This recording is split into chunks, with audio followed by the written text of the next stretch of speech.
கர்த்தருக்குள் பிரியமாயிருக்கிற உங்கள் ஒவ்வொருவரையும் இயேசுவின் நாமத்தினாலே வாழ்த்தி இந்த 9ஆம் தேதி ஆராதனையிலே உங்களை காணொலி மூலமாக சந்திக்க கர்த்தர் ஏற்படுத்தின மகா கிருபைகளை எண்ணி நான் ஆண்டவருக்கு நன்றி செலுத்துகிறேன். உங்களை நான் வரவேற்கிறேன். கர்த்தர் தாமே நம்மோடு கூட இருந்து நம்முடைய ஆராதனைகளிலே அவர் பிரியப்படுகிறவராய் இருக்கிறபடினாலே நாம் எல்லாரும் இணைந்து ஆராதனை செய்ய போகிறோம். கர்த்தருக்கு ஒரு பலிபீடத்தை கட்ட போகிறோம். ஆமென், ஹல்லேலூயா. கர்த்தருக்கு ஒரு நல்ல ஆராதனை, மன நிறைவோடு ஒரு செய்கிற ஆராதனை ஆண்டவருக்கு இந்த காலை வேளையில நம்ம சமர்ப்பிக்க போகிறோம். ஸ்தோத்திரம். எவ்வளவு தடைகள் இருந்தாலும், எவ்வளவு பிரச்சனைகள் வந்தாலும், ஸ்தோத்திரம், இயற்கை சூழ்நிலைகள் நமக்கு சாதகமாய் இராவிட்டாலும் நான் பாடி கர்த்தரை மகிமைப்படுத்துவேன். இது கர்த்தர் உண்டு பண்ணின நான், இதிலே களி கூர்ந்து மகிழ கடவோம் என்று சொல்லி சங்கீதக்காரன் சொல்வது போல இந்த காலை வேளையோடு கூட சேர்ந்து இணைந்து ஆராதிக்க உங்களை ஆயத்தப்படுத்திக் கொள்ளுங்கள். எல்லாரும் தலைகளை தாழ்த்தி ஆண்டவருக்கு கொஞ்ச நேரம் துதிகளை எடுக்கலாம். பிரைஸ் தி லார்ட், ஹல்லேலூயா.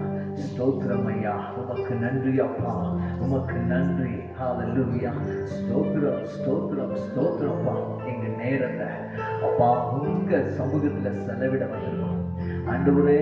நாங்க செய்கிற ஆராதனைய நீங்க ஏற்றுக்கொள்ள போதுமானவரையா. எங்க பலனை உங்க ஆராதனையில செலவிட வந்திருக்கிறோம். ஸ்தோத்திரப்பா ஆண்டவரே. நாங்க பல முறை எங்களுடைய சொந்த நேரங்களை, எங்களுடைய பலனையும் பல நேரங்கள்ல நாங்க பல காரியங்களுக்கு பயன்படுத்தி இருக்கிறோம்ப்பா. எங்களுடைய சொந்த காரியத்துக்காக, எங்களுடைய குடும்பத்தின் தேவைக்காக, ஸ்தோத்திர வேலைக்காக நாங்க எங்க பலனையும் நேரத்தையும் செலவழிச்சிருக்கிறோம். இன்னைக்கு ஆண்டவரே இந்த 1.5 மணி நேரம் 1 மணி நேரம் எங்க நேரத்தையும் பலனையும் உங்க ஆராதனையில செலவிட வந்திருக்கிறோம்ப்பா. ஸ்தோத்திரம். எங்க ஆராதனையை ஏற்றுக்கொள்ள வல்லமை உள்ளவரே உமக்கு ஸ்தோத்திரம் அப்பா. ஸ்தோத்திரம் ஆண்டவரே, உமக்கு நன்றி. உமை துதிக்கிறோம். எங்க நேரம் எல்லாம் முடியதப்பா. நீங்க கொடுத்தது ராஜா, நீ கொடுத்த பலன் அப்பா, எங்களுக்கு கொடுத்த பலனுக்காக உமை துதிக்கிறோம் ஐயா. ஹல்லேலூயா. உம்மை துதிக்கிறோம், உம்மை துதிக்கிறோம் ஐயா. துதித்து கொண்டே இருக்கும் பொழுது ஸ்தோத்திரம். கண்களை எல்லாம் மூடினவர்களாக வாய்களை திறந்து ஆண்டவருக்கு நன்றி சொல்லிக் கொண்டே இருங்க. நான் ஜெபிக்க போகிறேன். இந்த ஆராதனையின் தொடக்கமா ஜெபத்தை செய்யும் பொழுது கர்த்தர் நம்முடைய ஆவியை ஊற்றட்டும். கர்த்தர் நம்முடைய இருதயத்தை ஒருநிலைப்படுத்தட்டும். கர்த்தர் நம்முடைய மத்தியில அவருடைய பிரசன்னத்தை அனுப்ப எல்லாரும் ஏகோபித்து இருக்கிற இடங்கள்ல நன்றின்னு சொல்லுங்க. துதித்து கொண்டே இருங்க பார்க்கலாம். ஆவியில கர்த்தர் நம்மை நிரப்பட்டும். ஆவியில தேவனோடு இணைவதற்கு இது ஒரு நல்ல சந்தர்ப்பமாய் அமையட்டும். ஆமென் சொல்லிக் கொண்டே இருங்க பார்க்கலாம். ஸ்தோத்திரம் ஐயா. பரிசுத்தம் உள்ள தேவனே, ஓ ஹல்லேலூயா. நீதியுள்ள எங்கள் ராஜாதி ராஜனை உம்மை நன்றியோடு ஸ்தோத்திரிக்கிறோம். இந்த 9ஆம் தேதி ஆராதனைகளை கலந்து கொள்ளுகிற ஒவ்வொரு பிள்ளைகளையும் கர்த்தர் ஆங்காங்கு வைத்து ஆசீர்வதிப்பீராக. ஆண்டவரே, சபைகள் எப்பொழுது திறக்கப்படுகிறது என்று சொல்லி தெரியல. ஆனாலும் எங்களுடைய நேரத்தையும் எங்களுடைய பலனையும் எங்களுடைய முழு சரீரத்தின் எல்லா எண்ணங்களையும் உங்களுடைய சமூகத்தில் ஒப்பு கொடுத்து நாங்கள் ஆராதனை செய்ய வந்திருக்கிறோம். எங்கள் ஆராதனைகளை ஏற்றுக்கொண்டு ஆசீர்வதிப்பீராக என்று சொல்லி நான் ஜெபிக்கிறேன் ஐயா. அப்பா ஸ்தோத்திரம். ஆங்காங்கிருந்து ஜெபிக்கிற பிள்ளைகள் மத்தியில உங்களுடைய ஆவியை ஊற்றுங்க, உங்களுடைய பிரசன்னத்தை ஊற்றுங்க, உங்களுடைய மகிமையை ஊற்றுங்க. உங்களுடைய ஆவியினால் நிரப்பப்படுவார்களாக, உங்களுடைய சமாதானத்தினால் நிரப்பப்படட்டும் என்று சொல்லி நான் ஜெபிக்கிறேன் ஐயா. ஸ்தோத்திர. செய்தியின் வேலையை ஆசீர்வதிங்க. நல்ல மன்னாவ பிள்ளைகளுக்கு தாங்கப்பா. அதை கேட்டு வாழ்வதற்கு கர்த்தர் பிள்ளைகளுக்கு கற்றுக்கொடும் என்று சொல்லி உடைய கரத்தில் ஒப்பு கொடுக்கிறோம். நீர் மகிமைப்படுகிறபடினாலே ஸ்தோத்திரம். தாழ்த்தி அர்ப்பணிக்கிறோம். இயேசுவின் மூலம் கேட்கிறோம் என்று ஜீவனுள்ள நல்ல பிதாவே. ஆமென், ஆமென். Praise the Lord. வந்திருக்கிற ஒவ்வொருவரையும், கலந்து கொள்கிற ஒவ்வொருவரையும் இயேசு தாமே ஆசீர்வதிப்பாராக. நம்முடைய தேவன் ஜெபத்தை கேட்கிறவர். Price the Lord. ஒருவேளை இவ்வளவு நாட்கள் நீங்க சந்தேகத்தோடு அவிசுவாசத்தோடு ஜெபித்திருந்தா என்னைக்கு உங்களை பார்த்து சொல்ல ஆசைப்படுகிறேன், நம்முடைய தேவன் ஜெபத்தை கேட்கிறவர். அவர் நம்முடைய ஜெபத்தை புறம்பே தள்ளுவதில்லை.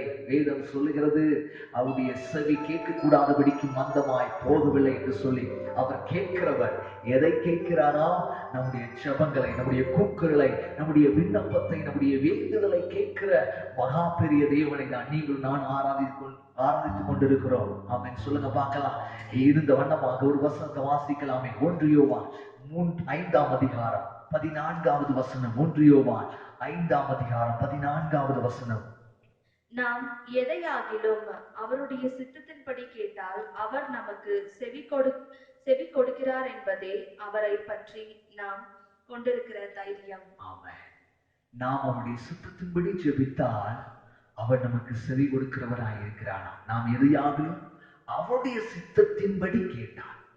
இன்னைக்கு ஆராதனையில நான் உங்களை பார்த்து சொல்றேன், ஒருவேளை தேவ சித்தத்தை செயல்படுத்துறது ரொம்ப முக்கியமான காரியம். தேவன் நம்முடைய ஜெபத்தை கேட்கணுமா? ஒரே ஒரு காரியம், நம்ம எதை கேட்டாலும் தேவ சித்தத்தின்படி கேட்டால் அதை கேட்கிறார் என்கிற தைரியம் நமக்கு இருக்கு. அவன் யோவான் அதை தான் சொல்றார். இந்த காலை வேலை ஆராதனையில எவ்வளவு பாரத்தோடு வந்திருந்தாலும் அது தேவனுடைய சித்தமா இருந்தால், உங்களுடைய வாழ்க்கையில் அவர் பிரச்சனையை தீர்க்கணும்னு திட்டம் வைத்திருந்தா கண்டிப்பா அவர் பிரச்சனைகளை தீர்த்து சமாதானத்தை நல்க வல்லமை உள்ளவராயிருக்கிறார். என்னோட கூட சேர்ந்து இந்த பாடலை பாடுங்க. ஜெபம் கேட்டீரையா, ஜெயம் தந்தீரையா. விசுவாசத்தோடு சொல்ல போகிறோம், என் ஜெபத்தை கேட்க போகிறார். தைரியமா சொல்ல போகிறோம். ஏன்னா அவரை பற்றி நாம் கொண்டிருக்கிற தைரியம் என்ன? அவர் நம்முடைய ஜெபத்தை கேட்கிறவர். நம்முடைய சுத்தத்தின்படி ஜெபித்தா ஜெபத்தை கேட்கிறவர். கையை தட்டி உள்ளத்தின் ஆழத்திலிருந்து இந்த பாடலை பாடி தேவனுடைய நாமத்தை உயர்த்த போகிறோம். என்னோடு கூட சேர்ந்து அவரை கொண்டாடலாம். ஆமென்.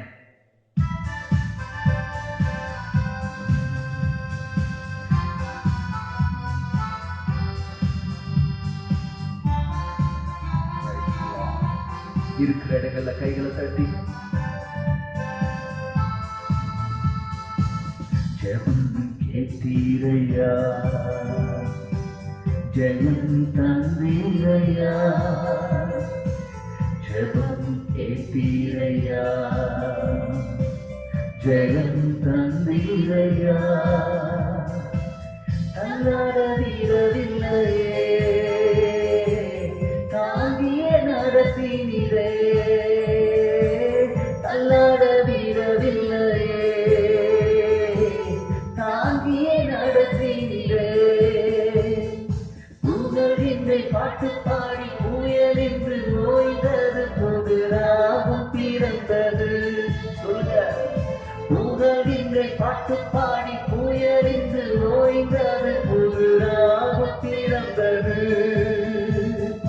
நன்றி அப்பா நல்லவரே, இன்றும் என்றும் வல்லவரே. நன்றி அப்பா நல்லவரே, இன்றும் என்றும் வல்லவரே. இன்றும் என்றும் வல்லவரே, இன்றும் என்றும் வல்லவரே. கண்ணீரை கண்டீரையா, கரம் பிடித்தீரையா. சொல்லுங்க பாப்பா. கண்ணீரை கண்டீரையா, கரம் பிடித்தீரையா. விண்ணப்பம் கேட்டீரையா, விடுதலை தந்தீரையா. விண்ணப்பம் கேட்டீரையா, விடுதலை தந்தீரையா.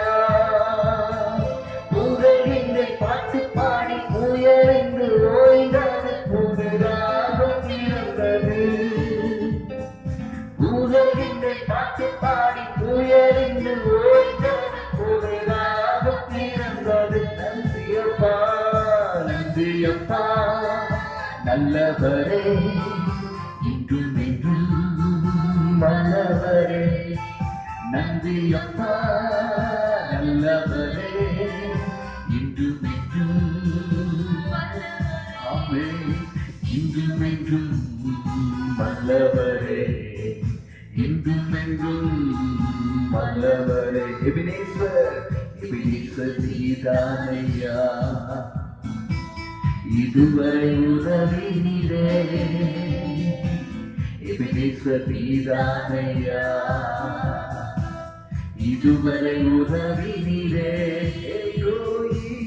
எதோலி நீதானையா,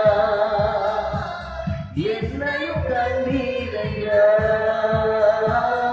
எதோலி நீதானையா, என்னையும் கண்டீரையா. புகழின்றை பாட்டு பாடி புயலுக்கு ராகம் பிறந்தது. சொல்லுங்க பார்க்கலாம். புகழ்கின்றேன் அப்பா. நாளைய சமூகத்திலே புகழ புகழ.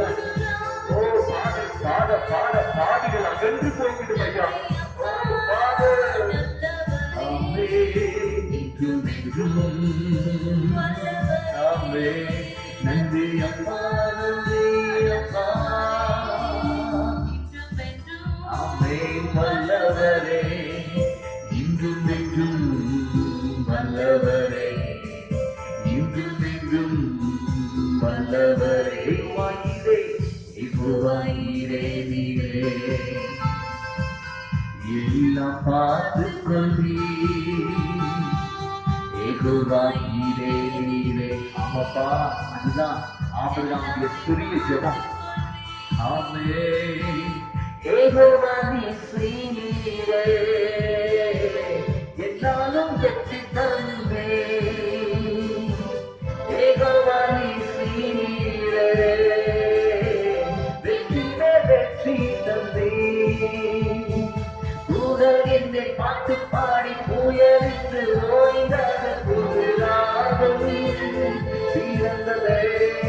புகழ்கின்ற பாட்டு பாடி கைகளை தட்டி தேவ சமூகத்தில் ஆர்ப்பரிப்போடு பாடுகள் பாட பாட பாடுகள் அகற்று போகட்டும். அப்பா ஸ்தோத்திரம். இந்த ஆராதனையில கர்த்தருடைய ஜெபத்தை என்னுடைய விண்ணப்பத்தை ஆராதனை ஏற்றுக்கொள்ளுகிறவரே. ஓ நறுமணமான தூபமாக ஏற்றுக்கொள்கிறவரே.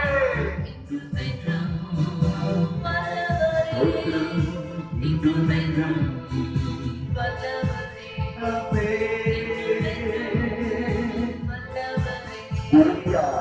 உறுதியாய் பற்றிக் கொண்டே உம்மை நம்பியுள்ளே. நீங்க தான் உங்களுடைய கைகள் உங்களுடைய வாக்கு சத்தங்களை உறுதியாய் பற்றிக் கொண்டேன். உண்மை நம்பி இருக்கிற நீதான் என்று நம்புகிறோம்.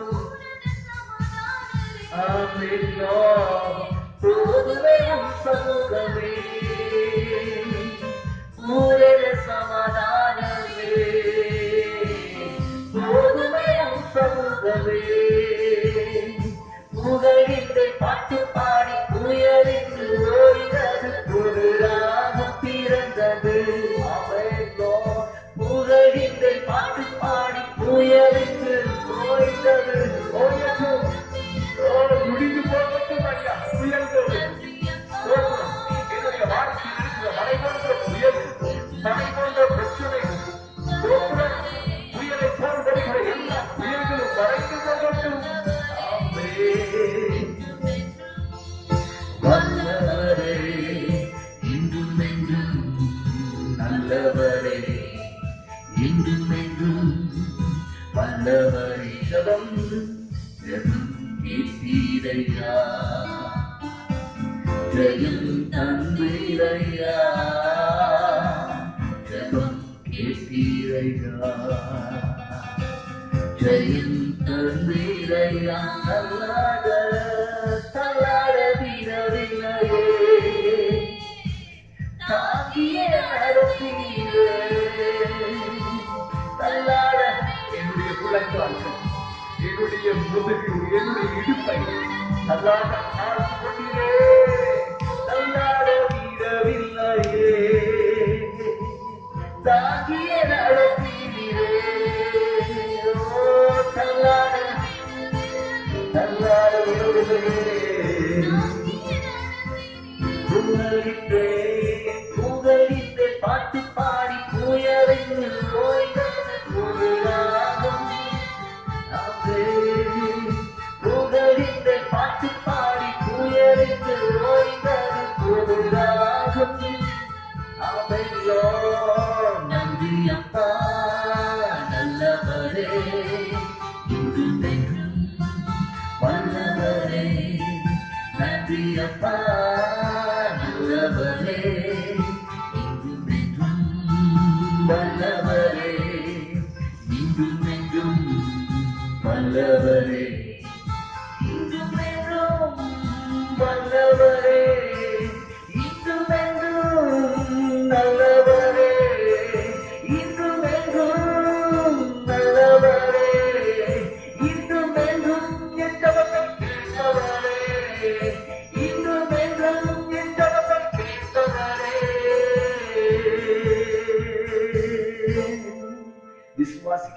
கையை தட்டி இருக்கிற இடங்கள் ஆண்டவருக்கு, ஆமாப்பா நீங்க எங்களுடைய ஜெபத்தை கேட்கிறவர், அதை நாங்க நம்பி இருக்கிறோம். இன்னைக்கு மாத்திரல, என்றைக்கு என்னுடைய ஜெபத்தை கேட்க நீர் வல்லமை உள்ளவர் என்பதை நான் நம்புகிறேன். அதுதான் என் தைரியம். என் கிறிஸ்துவ வாழ்க்கையில் எனக்கு ஒரு பெரிய தைரியம் என்ன அப்படின்னா, என் ஜெபத்தை ஆண்டவர் கேட்கிறார். ஆமென் சொல்லுங்க பார்க்கலாம். Praise the Lord. மனிதன்கிட்ட நம்ம பல முறை நம்முடைய பிரச்சனைகளை பகிர்ந்து கொள்ளுகிறோம். ஆனா இன்னைக்கு ஒரு முடிவு எடுக்க போறோம், இன்னைக்கு ஒரு தீர்மானம் எடுக்க போகிறோம். கர்த்தர் இடத்துல கொஞ்சம் பேசி பார்ப்போமே. எவ்வளவு நாள் தான் மனுஷன் கிட்டே நம்முடைய கஷ்டத்தை சொல்லி கொண்டிருக்கிறது?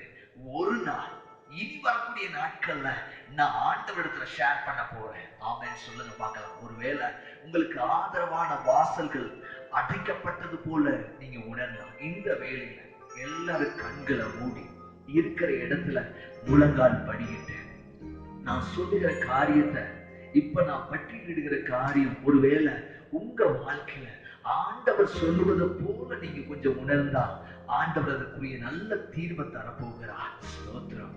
ஒருவேளை உங்களுடைய வாழ்க்கையில ஆதரவான சூழ்நிலைகள்,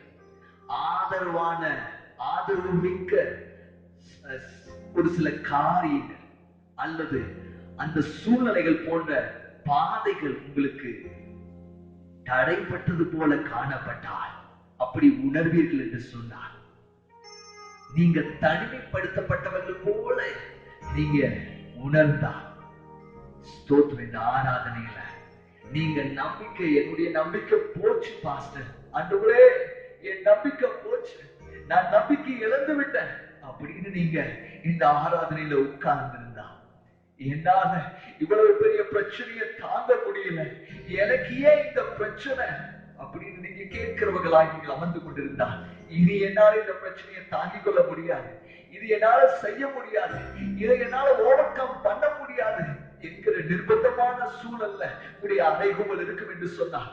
பல பேர்கிட்ட நீங்க சொல்லியிருக்கலாம், என்னால முடியாது, நான் என் வாழ்க்கை முடிச்சு கொள்ளலாம் இருக்கிறேன், என்னால முடியாது என்று சொல்லி நீங்கள் உட்கார்ந்து கொண்டிருப்பீர்கள் என்று சொன்னார். உங்களுடைய வாழ்க்கையை காரிருளாய் இருளாய் சூழ்ந்து கொண்டிருக்கும் என்று சொல்லி நீங்கள் அதை பார்த்து என்னுடைய வாழ்க்கையில ஒரு வெளிச்சம் இல்லையே என்று சொல்லி நீங்கள் அங்கலாய்ப்போடு உட்கார்ந்து கொண்டிருந்தார். இதெல்லாம் உங்க மனதில் வைத்து உங்க மனது வெடிப்பது போல தென்பட்டார். இந்த காலை வேளையில ஆண்டவருடைய சத்தம் உங்களை பார்த்து பேசுகிறது, பயப்படாதே, நான் உனக்கு வழியை காட்டுவேன், நான் உனக்கு போதித்து நீ நடக்க வேண்டிய வழியை காட்டுவேன் என்கிற ஒரு சத்தத்தை இந்த காலை வேளையில கர்த்தர் உங்களை பார்த்து பேச வேண்டும் என்று சொல்லி விரும்புகிறார். இப்படிப்பட்ட சூழல்ல இருந்தா ஸ்தோத்திரம், இருக்கிற இடங்கள் முழங்கால் படிக்கிட்டு, ஆமாப்பா இது எல்லாம் என்ன பாரப்படுத்துது, என் கூட யாரும் இல்லாத மாதிரி நான் ஃபீல் பண்றேன், அப்பா இருக்காங்க அம்மா இருக்காங்க எல்லாம் இருக்கிறாங்க, ஆனா பல நேரங்கள்ல நான் தனிமைப்படுத்தப்படுவது போலவே எனக்கு ஒரு உணர்வு.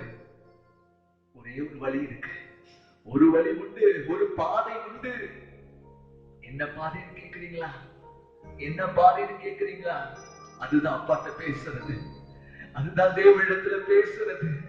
ஏன்னா அப்பா எல்லாவற்றையும் கேட்கிறார், அவர் பதில் கொடுக்க வல்லமையுள்ளவர். நம்புறவங்க இருக்கிற இடங்கள்ல கைகளை தட்டி ஆண்டவர்களோடு இடைப்பட்டுக் கொண்டிருக்கிறார். தேவஜனமே, கண்ணீரோடு அவருடைய சமூகத்துல வா, அவருடைய சமூகத்தினுடைய பாரத்தை இறக்கி வை, திரும்ப திரும்ப சொல்லு, நீ அவருடைய சமூகத்துல பகிர்ந்து கொள்ளு.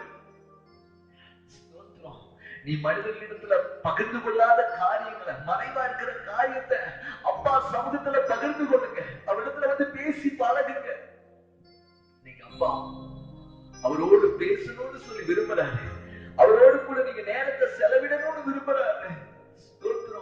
காரணம் அவர் விண்ணப்பத்தை கேட்கிறவர். வேதம் சொல்லுகிறது, நீதிமான்களுடைய ஜெபத்தை அவர் கவனிக்கிறாரா? ஆமென். இன்னைக்கு நீங்க கொட்டுகிற எல்லா காரியத்தையும் அவர் கேட்க போகிறார். ஸ்தோத்திரம். எல்லாவற்றையும் அவருடைய கருத்துல கொட்டுங்க, அவருடைய பாதத்துல கொட்டிருங்க. ஏற்கனவே நான் சொல்லிட்டப்பா, என் பிரச்சனை எல்லாம் உங்களுக்கு தெரியும், எல்லாம் சொல்லிட்டேன், பரவாயில்ல, மீண்டும் மீண்டும் சொல்லுங்க, திரும்ப திரும்ப வந்து சொல்லுங்க. பிரச்சனைகள் அவர் வேண்டான்னு சொல்ல மாட்டார். ஒருவேளை உங்க கணவன் திரும்ப திரும்ப ஒரே பிரச்சனையை கேட்டு இருந்தா அவருக்கு டென்ஷன் ஆகும். ஆனா ஆண்டவர் அப்படிப்பட்டவர் இல்லைங்க, அவருடைய ஜெபத்தை கேட்கிறவர், அவருடைய ஜெபத்தை கேட்கிறவர். இன்னைக்கு உங்களுடைய கண்ணீர் அவருடைய சமூகத்துல வைங்க. எல்லாரும் கண்களை மூடி தேவ சமூகத்துல நம்முடைய குறைச்சல்களுடைய சமூகத்துல இறக்கி வைக்கலாம். அவர் வேண்டான்னு தள்ளி விட மாட்டார் உன்னை. சொல்லுங்க பார்க்கலாம். ஆண்டவரே, என் விண்ணப்பத்தை கேட்பவரே, உமக்கு நன்றி.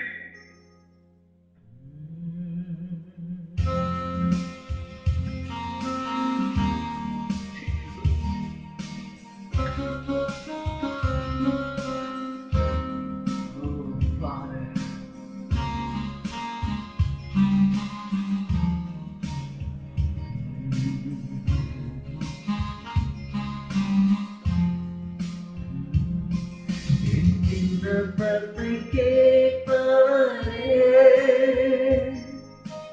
கண்ணீரை காண்பவரே, சுகம் தருபவரே, ஸ்தோத்திரம் ஏசையா. கண்ணீரோடு விண்ணப்பத்தை கேட்பவரே, கண்ணீரை காண்பவரே, சுகம்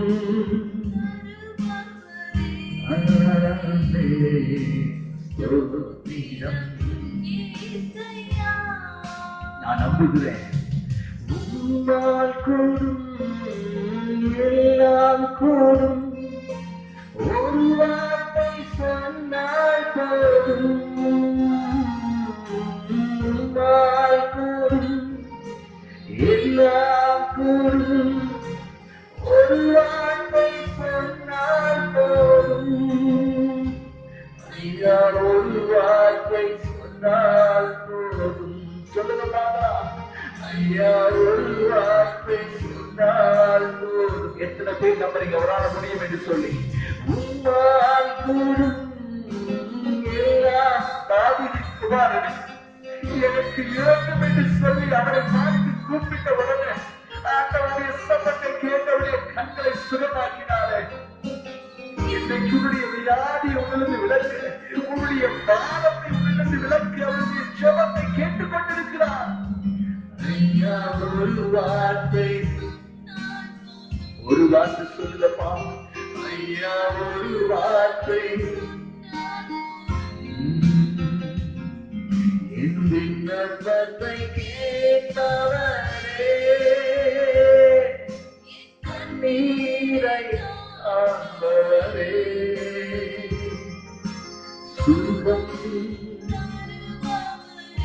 அமில்லா.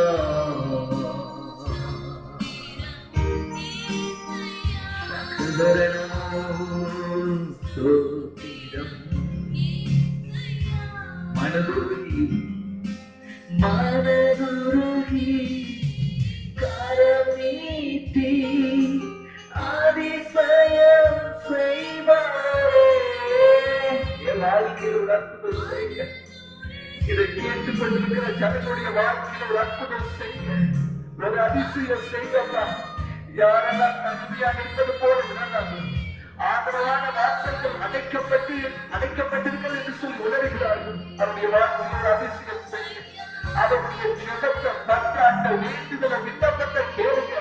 பரிந்து பேசி பற்றாட்டை கேட்கிறேன் அப்பா. ஜெபத்தின் வாசலிலே இருக்கிற ஒவ்வொரு பிள்ளையுடைய ஜெபத்தை கேட்கிறாக.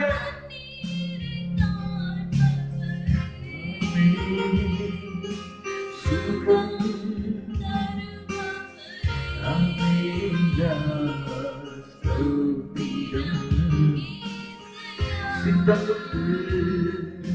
சித்தமுண்டு சுத்தமாக என்ன சொல்லி சுகமாக்கிறேன். சித்தமுண்டு சுத்தமாக என்ன சொல்லி சுகமாக்கிறேன்.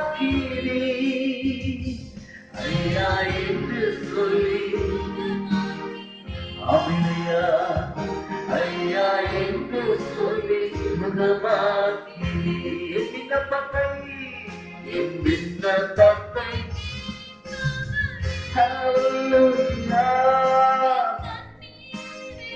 காண்பவரே,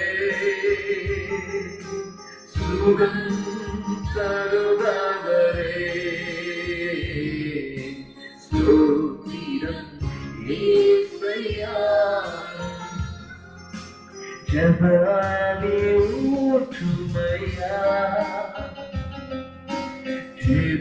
ஜெபிக்கணும் ஜெபிக்கணுமே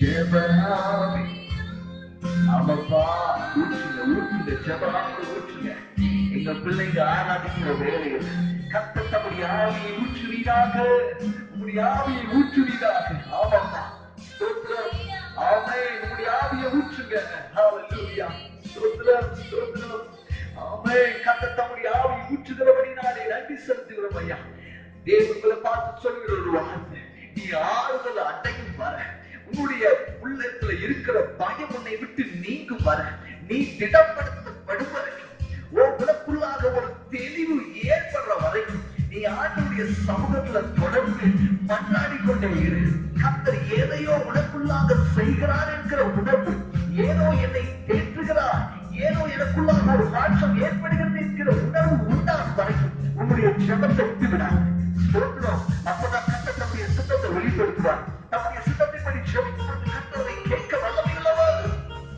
சொல்லுங்க பார்க்கலாம் நம்ம கொஞ்ச நேரம் ஜெபிக்கிறோம் ஜெபத்தை விட்டுட்டு போயிடுறோம் இன்னைக்கு ஆண்டவர் உன்னை பார்த்து பேசுகிற ஒரு வார்த்தை நீ ஆறுதல் அடையும் வரை உன்னுடைய மனம் திடப்படுத்தப்படும் வரைக்கும் உனக்குள்ளா இருக்கிற பயம் உன்னை விட்டு நீங்கும் வரைக்கும் தேவ சமூகத்துல காத்துக்கொண்டு அவரை நோக்கியே மன்றாடி என்று சொல்லி ஆண்டவரை பார்த்து பேசிக் கொண்டிருக்கிறார் தேவ ஜனமே கண்டிப்பாக கர்த்தருடைய வாழ்க்கையில் அற்புதம் செய்ய வல்லமை உள்ளவர்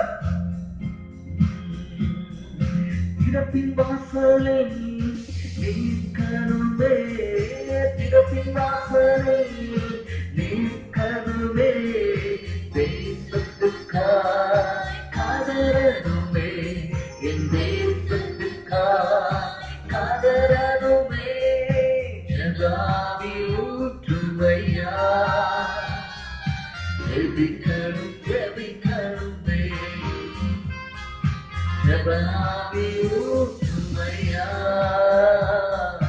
ஜெபிக்கணும் ஜெபிக்கணுமே முழங்கால்கள் முழங்கால்கள் முழங்கட்டும் தேவ சமூகத்தில் தனிப்பட்ட நேரம் ஒதுக்கட்டும் அப்பா இந்த நாளில் கர்த்தருடைய சபை விசுவாசிகள் மீது உங்களுடைய ஆவியை ஊற்றுங்க உங்களுடைய முழங்கால்கள் முடங்கட்டும் கர்த்தருடைய ஜெபத்தை கேட்க போகிறார் அதற்கு தீர்வு உண்டு பண்ண போகிறார் அதற்கு தீர்வு கிடைக்கும் வரைக்கும் நான் ஆண்டுடைய சமூகத்தில் அவருக்கு முழங்கால் படித்து கண்ணி விட்டு என்னுடைய பாரதனுடைய சமூகத்தை இறக்கி வைக்க போகிறேன் என்கிற ஒரு தைரியம் உண்டாகட்டும் ஐயா ஜனாதி ஊற்றுமையா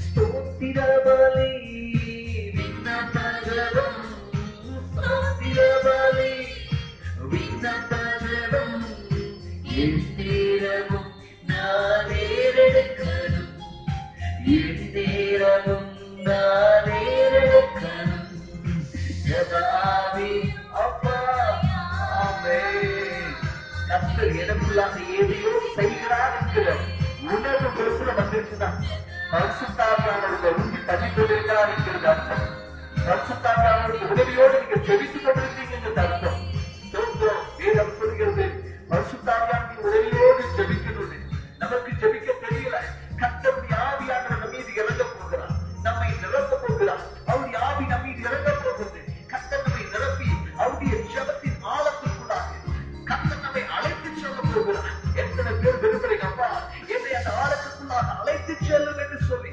தேவ சமூகத்தில் ஒப்பு கொடுக்கலாமா என்னை அழைத்து செல்லும் ஐயா உங்களுடைய ஆவியின் ஆழத்துக்குள்ளாக என்னை அழைத்து செல்லும் என் மீது ஜெப ஆவியை ஊற்றுங்க நான் சோர்ந்து போய் விடுகிறேன் பலனில்லாமல் துவண்டு போய் விடுகிறேன் என்னுடைய சிந்தனை மாற்றப்படுகிறது என்னால ஜெபிக்க முடியல இந்த காலை வேளையில உனக்கு ஒரு நம்பிக்கையான வார்த்தை பிறக்கிறது கர்த்தர் ஜெபத்தை கேட்கிறவர் நீ எதையாவது தேவ சத்தத்தின்படி கேட்டால் அதுக்கு கர்த்தர் செவி கொடுப்பார் என்று சொல்லி கர்த்தருடைய பார்த்து பேசிக் கொண்டிருக்கிறார் தேவ ஜனமே உன்னுடைய இருதயத்தை தட்டி எழுப்பிக்கொள் நீ எழுப்பி நீ இருக்கிற இடத்திலிருந்து எழுப்பி பிரகாசிக்க கர்த்தருடைய அழைத்துக் கொண்டிருக்கிறார் ஹalleluya கர்த்தர் இந்த காலை வேளையில உன்னை ஜெபிக்க அழைக்கிறார் நீ இருக்கிற இடத்துல முழங்கால் படிட்டு கண்ணீரோடு அவருடைய சமூகத்திலே நம்மை அர்ப்பணிக்கலாமா ஹalleluya நன்றி அப்பா நன்றி ஆவியானவரே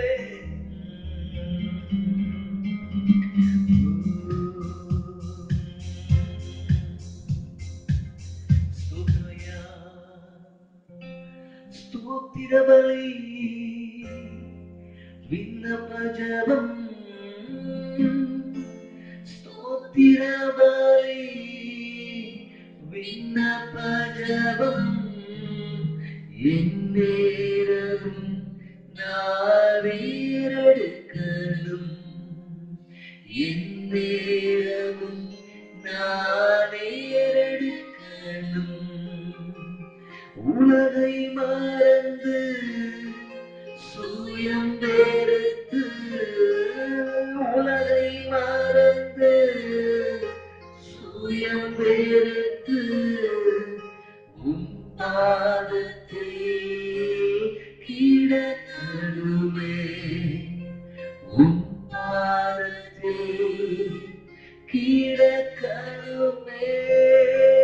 ஜெபமாவி ஊற்றுமையா. இந்த ஒரு முறை பேசி பார்க்கலாமா? பார்த்துட்ட இவ்வளவு நாள் தோல்வியா, இவ்வளவு நாள் ஜெபிக்கலையா? அப்பா சமூகத்துக்கு வாங்க. ஒரு முறை அவரோடு பேசி பாருங்களேன். ஒரு முறை பேசி பாருங்களேன். சின்ன பிள்ளைங்களா இருந்தாலும் பரவாயில்ல, அவர்கிட்ட பேசி பழகி பாருங்களேன். அது உங்க வாழ்க்கையில பெரிய ஆசீர்வாதத்தை கொண்டு வந்துடும். அது பெரிய மாற்றத்தை கொண்டு வந்துடும். நீங்க அவர்கிட்ட பேசி பாருங்களேன். நீங்க சொல்றது எல்லாவற்றையும் அவர் கேட்க ஆயத்தமா இருக்கிறார். உங்க புலம்பல்கள், உங்களுடைய பாரத்தை கேட்க அவர் ஆவலா இருக்கிறார். நீங்க ஒரு முறை பேசி பாருங்களேன். ஒரு முறை பேசி பாருங்களேன். எத்தனையோ பேருக்கு நம்முடைய பிரச்சனையை ஷேர் பண்ணுமே. இன்னைக்கு அப்பா கிட்ட வந்து உங்களுடைய பிரச்சனையை ஷேர் பண்ண உங்களுடைய உள்ள தயங்குதான். அப்பாவோட சமூகத்துல முழங்கால் படிட்டு பாரத்தோடு கண்ணீரோடு சொல்லலாமா?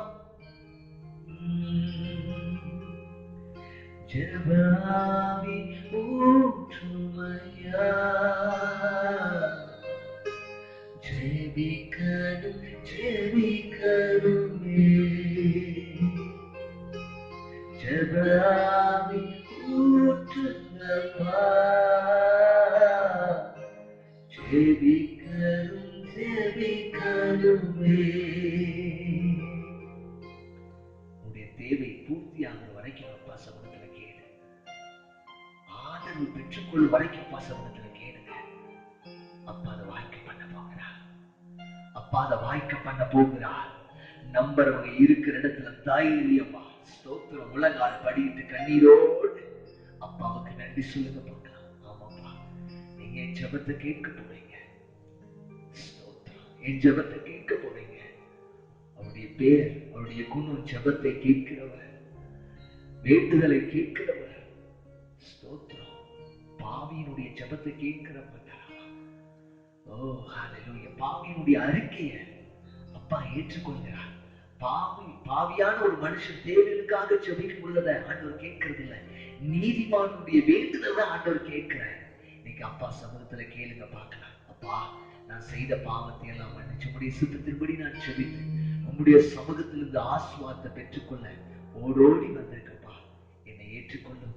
உங்களுடைய மகனாய் உங்களுடைய ஆசீர்வாதங்களை எனக்கு தந்தருவீராக என்று சொல்லி அப்பா சமூகத்தில் ஒப்பு கொடுக்கலாமா? ஆமா ஆண்டவரே, இன்றைக்கு ஆராதனை செய்து ஒவ்வொருவரையும் கர்த்தருடைய கரத்தில் ஒப்பு கொடுத்து ஜெபிக்கிறேன். நீர் அவர்களை ஆசீர்வதித்து பலப்படுத்தும். நீ மகிமைப்படும். இயேசுவின் மூலம் பிதாவே, ஆமென், ஆமென், ஆமென். ஒரு ஸ்மால் அனௌன்ஸ்மெண்ட். உங்களிடத்துல ஒவ்வொரு வாரமும் சொல்லிக் கொண்டிருக்கோம். உங்களுடைய தசம பாகங்களை நீங்கள் எடுத்து வைத்திருந்தால் அதை தேவ சமூகத்தில் வந்து கொடுங்க. அது சபைக்கும் சபை போதகருக்கும் ஆசீர்வாதமாக இருக்கும் என்று சொல்லி நான் இடத்துல பல முறை சொல்லி கொண்டிருக்கிறேன். நம்முடைய நன்றி பலிகளை, ஸ்தோத்திர பலிகளை வாயில சொல்வது போல நம்முடைய காணிக்கைகளை அவருடைய சமூகத்தில் படைத்து நாம் உங்களுக்கு நம்முடைய ஆராதனைகளை செய்யணும். அது மிகவும் நல்லது. கர்த்தர் அதை நமக்கு கற்றுக் கொடுத்திருக்கிறார். அதை நாம் நம்முடைய வாழ்க்கையில செயல்படுத்தலாம். கர்த்தர் பெரிய காரியங்களை செய்வாராக. இப்பொழுது நம்முடைய செய்திக்கு நேராக கடந்து போகலாம். இன்னொரு அரை மணி நேரம் என்னோடு கூட அமர்ந்திருங்க. கர்த்தர் நம்மோடு கூட அதிகமாக இடைப்பட போகிறார். Price the Lord. இந்த ஆராதனையில மறுபடியும் நாம் தியானித்த வேத பகுதி தான் 1 பேதுரு 3ஆம் அதிகாரம் 1வது வசனமும் 2வது வசனத்தையும் நாம் வாசிக்க போகிறோம். 1 பேதுரு 3ஆம் அதிகாரம் 1வது வசனமும் 2வது வசனமும். அந்தபடி மனைவிகளே, உங்கள் சொந்த புருஷர்களுக்கு கீழ்ப்படிந்திருங்கள். அப்பொழுது அவர்களில் யாராவது திருவசனத்திற்கு கீழ்ப்படியாதவர்களாய் இருந்தால் பயபக்தியோடு கூடிய உங்கள் கற்புள்ள நடக்கையை அவர்கள் பார்த்து போதனையின்றி மனைவிகளின் நடக்கையினாலேயே ஆதாயப்படுத்திக் கொள்ளப்படுவார்கள். ஆமென். போதும். போன வாரத்துல நாம மனைவியை குறித்த தெய்வ சித்தம் என்கிற தலைப்புல முதல் பகுதியை நம்ம பார்த்தோம். அதனுடைய தொடர்ச்சியை தான் நம்ம இந்த வாரத்துல பார்க்க போகிறோம். மனைவிகளை பற்றிய தெய்வ சித்தம் பார்ட் 2 அப்படிங்கிறத நம்ம இன்னைக்கு பார்க்க போகிறோம். போன வாரத்தில் நம்ம பார்த்தோம், மனைவிமார்கள் கணவனுக்கு அட்வைஸ் பண்ணுவதை கொஞ்சம் ஸ்டாப் பண்ணா நல்லா இருக்கும், கிவிங் அட்வைஸ் அப்படின்னு பார்த்தோம். தயவு செய்து உங்களுக்கு உங்க கணவனுக்கு ஆலோசனை கொடுக்க வேண்டாம். கேட்கப்படாத நேரத்துல ஆலோசனை கொடுக்க கூடாது.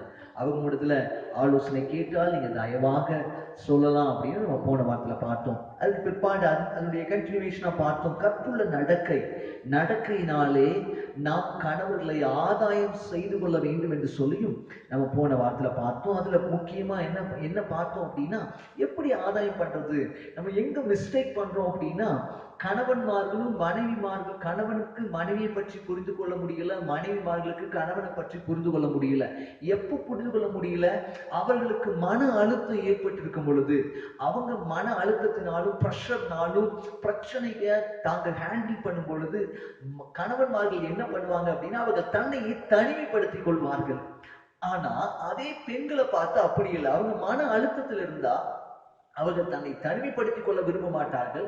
அவர்கள் மற்றவரிடத்துல பேச அவர்களுக்கு ஆதங்கம் வரும். அவங்க பேசணும்னு நினைப்பாங்க. இந்த ரெண்டுக்கும் வித்தியாசம் இருக்கு. அவங்க தனிமைப்படுத்தணும்னு நினைப்பாங்க, அவங்க பேசக்கூடாதுன்னு நினைப்பாங்க, இவங்க பேசணும்னு நினைப்பாங்க. இப்படி ரெண்டும் கான்ட்ரடிக்ஷனா இருந்தா என்ன ஆகும்? ஒருத்தங்க பேசணும்னு நிற்கும் போது, இப்போ நம்ம ரெண்டு பேருக்கும் சின்ன சின்ன கிளாரிபிகேஷன்ல சின்ன ஒரு மிஸ் அண்டர்ஸ்டாண்டிங் வந்துச்சுன்னா, நான் பேச மாட்டேன்னு சொல்லி அவங்க பேசணும்னு சொன்னா அது ஒத்து போகுமா? அந்த ஸ்பிரிட் ஒத்தே போகாது. அது மறுபடியும் பிரச்சனையை தான் கொண்டு வரும். அதை குறித்து தான் போன வாரத்துல பார்த்தோம். அதனுடைய கண்டினியூஷன் தான். இப்போ ஸ்திரீயானவள் கணவன் தன்னை தனிமைப்படுத்திக் கொள்ளும் பொழுது ஸ்திரீயானவனுடைய மனைவியினுடைய அப்ரோச் கணவன் இடத்துல எப்படி இருக்கு அப்படிங்கறத ஒரு சில காரியங்களை நம்ம பார்க்க போகிறோம். கணவன் எவ்வளவு மன அழுத்தத்துல இருக்கிறாரு அப்படிங்கிறது மனைவிக்கு பல நேரங்களில் தெரியாது. அவங்களுக்கு ஒண்ணு தெரியும், அவர் மன அழுத்தத்தில் இருக்கிறாருங்கிறது மட்டும் தெரியும். அவர் ரொம்ப கோபமா இருக்கிறார், அவர் ரொம்ப ப்ரெஷரா இருக்கிறாருங்கிறது மட்டும் மனைவிக்கு தெரியுமே ஒழிய அவங்களுக்கு ஒண்ணு தெரியாது. என்ன அப்படின்னா, அவங்க அந்த மன அழுத்தத்தை எப்படி சமாளிப்பாங்க அப்படிங்கிற ஒரு சீக்ரெட் யாருக்கு தெரியாதுன்னா மனைவிக்கு தெரியாது. ஆனா இந்த இடத்துல மனைவி என்ன நினைப்பாங்கன்னா, எப்படியாவது என் கணவன் கிட்ட போய் பேசணும், இந்த பிரச்சனையை பத்தி பேசணும் அப்படிங்கிற மைண்ட்லயே அவங்க ஹேண்டில் பண்ணுவாங்க. யாருக்கிட்ட? கணவன் இடத்துல ஹேண்டில் பண்ணுவாங்க. மனைவிமார்கள் கணவன் தங்களை புறக்கணிப்பதாக நினைப்பாங்க. எப்போ அப்படின்னா, கணவன்மார்கள் பேசாம கொஞ்சம் ஒதுங்கி போனாங்கன்னா, அந்த மன அழுத்தத்திலிருந்து தங்களை தனிமைப்படுத்திக் கொள்ளும் பொழுது மனைவிமார்கள் தங்களுடைய உள்ளத்துல என்ன நினைச்சுக்குவாங்கன்னா, அவருக்கு என்ன பிடிக்கல போல, என்ன அவர் ஒமிட் பண்றாரு, என்ன அவர் வேண்டான்னு சொல்றாரு, நான் எங்க போவேன், எனக்கு இவரை விட்டா யார் இருக்கா என்கிற சூழலுக்கு அவர்கள் தள்ளப்பட்டு விடுவார்கள். ஏன்னா அவங்க உங்களையே நம்பி வந்திருக்காங்க. நீங்க அவங்க கிட்ட பேச மட்டும்தான் செய்யல, ஆனா பேசாததே அவர்களுடைய மூளையில என்ன அவர் ரிஜெக்ட் பண்ணிட்டார் அப்படிங்கிற லெவலுக்கு அவர்களை கொண்டு போய் விட்டுவிடும். கணவன் அப்செட்டா இருக்கிறது தெரிஞ்ச அவங்கனால அதை எப்படி ஹேண்டில் பண்ணுவார்னு தெரியாம இவங்களுக்கு ஒரு ஃபீலிங் இருக்கும், என்ன அவர் விசாரிக்கவே இல்லை, என் கூட அவர் பேசவே இல்லைங்கிற ஒரே மைண்ட் செட்டப் தான் யாருக்குள்ள இருக்கும்? மனைவிக்குள்ள ஓடிக்கொண்டே இருக்கும். கணவன் மன அழுத்தத்தை எப்படி சமாளிப்பார் அப்படிங்கிறது மனைவிக்கு சுத்தமா கொஞ்சம் கூட என்ன பண்ணாது, தெரியாது. இவங்க தெரியாம என்ன பண்ணுவாங்க அப்படின்னா, நேரா வந்து மனைவி எப்படி தன்னுடைய பிரச்சனையை ஹேண்டில் பண்ணுவாங்களோ, மனைவிமார்கள் தன்னுடைய பிரச்சனையை எப்படி ஹேண்டில் பண்ணுவாங்கன்னு சொன்ன அப்படின்னா, அவங்க பேசுவாங்க. இப்போ அதே போல கணவன் கிட்ட வந்து என்ன பண்ணுவாங்கன்னா, நீங்க என்கிட்ட சொல்லுங்க, உங்க பிரச்சனை எல்லாம் ஒன்னும் பிரச்சனை, நீங்க என்கிட்ட சொல்லுங்க, நான் சொல்றேன்ல, நீங்களும் என்கிட்ட ஷேர் பண்ணுங்க அப்படின்னு நம்ம கிட்ட வந்து பிரஷர் மேல பிரஷர் கொடுக்கும் பொழுது அதை கணவன்மார்கள் என்ன பண்ணுவாங்க? ஒமிட் பண்ணுவாங்க. ஏன்னா அவர்களுக்கு பிரச்சனையை பகிர்ந்து கொள்வது அவர்களுக்கு பிடிக்காத ஒரு காரியம். கணவன் தன்னை தனிமைப்படுத்தும் பொழுது மனைவியானவள் முதலாவது புறக்கணிக்கப்படுகிறாள், இரண்டாவது அவருடைய மனம் புண்படுத்தப்படுகிறது, அவருடைய மனம் காயப்படுகிறது. அவங்க ரொம்ப காயப்பட்டுருவாங்க. அவங்களுக்கு வேதனை அதிகமாயிடும். என் கணவன் இடத்துல பேசல என்கிற உணர்வு அவர்கள் அதிகமாய் பாதித்து விடும். கொஞ்ச நேரம் அவர்களை விட்டு தனியா போயிட்டு அவங்க கண்டது கட கட கட கடன்னு தண்ணி வந்துடும். நான் முன்னாடியே சொன்னேன், நான் ஊருக்கு போனாலே என் மனைவிக்கு அழுதுருவான், நீங்க என்னை விட்டுட்டு போகாதீங்க. இன்கேஸ் சின்ன மிஸ் அண்டர்ஸ்டாண்டிங் வந்துச்சுன்னா கொஞ்சம் யோசிச்சு பாருங்களேன். அப்படியே கண்ணுல தாரையா தண்ணி வந்துடும். அவங்கனால அதை பேர் பண்ண முடியாது. அவ்வளவு காயப்பட்டு விடுவார்கள். நம்ம வேற எந்த வேர்டுமே யூஸ் பண்ண வேண்டாம். நாம் பேசாமல் இருந்தாலே அவர்களால் அதை தாங்கிக் கொள்ள இயலாத அளவிற்கு அவருடைய மனம் பாதிக்கப்பட்டு விடும். அதனாலதான் 1 பேதுரு 3ஆம் அதிகாரம் 7ஆம் வசனத்துல சொல்லப்பட்டிருக்கு, அவர்கள் பலவீனமான பாண்டம். அவங்க ரொம்ப பலவீனமானவங்க. நம்ம பேசல அப்படின்னா அவங்கனால அதை தாங்கிக் கொள்ளவே முடியாது. இன்னொன்னு, மத்தவங்க கிட்ட பேசினாலும் அதுலயும் புகஞ்சிருவாங்க. அது வேற டிபார்ட்மெண்ட், அது அப்படி கொஞ்சம் ஓரமா இருக்கட்டும். அவங்க கிட்ட பேசணும், வேற யாருக்கிட்ட என்ன பண்ணிட விடாது, பேசிடவும் கூடாது. ஆனா பிரஷர்ல கணவன் தன்னை தனிமைப்படுத்திக் கொள்கிறான். அவள், மனைவியானவள் கணவனுடைய ஆதரவை பிடிவாதமா கேட்கறது மாதிரி உங்களுக்கு காதுல துணிக்கும்.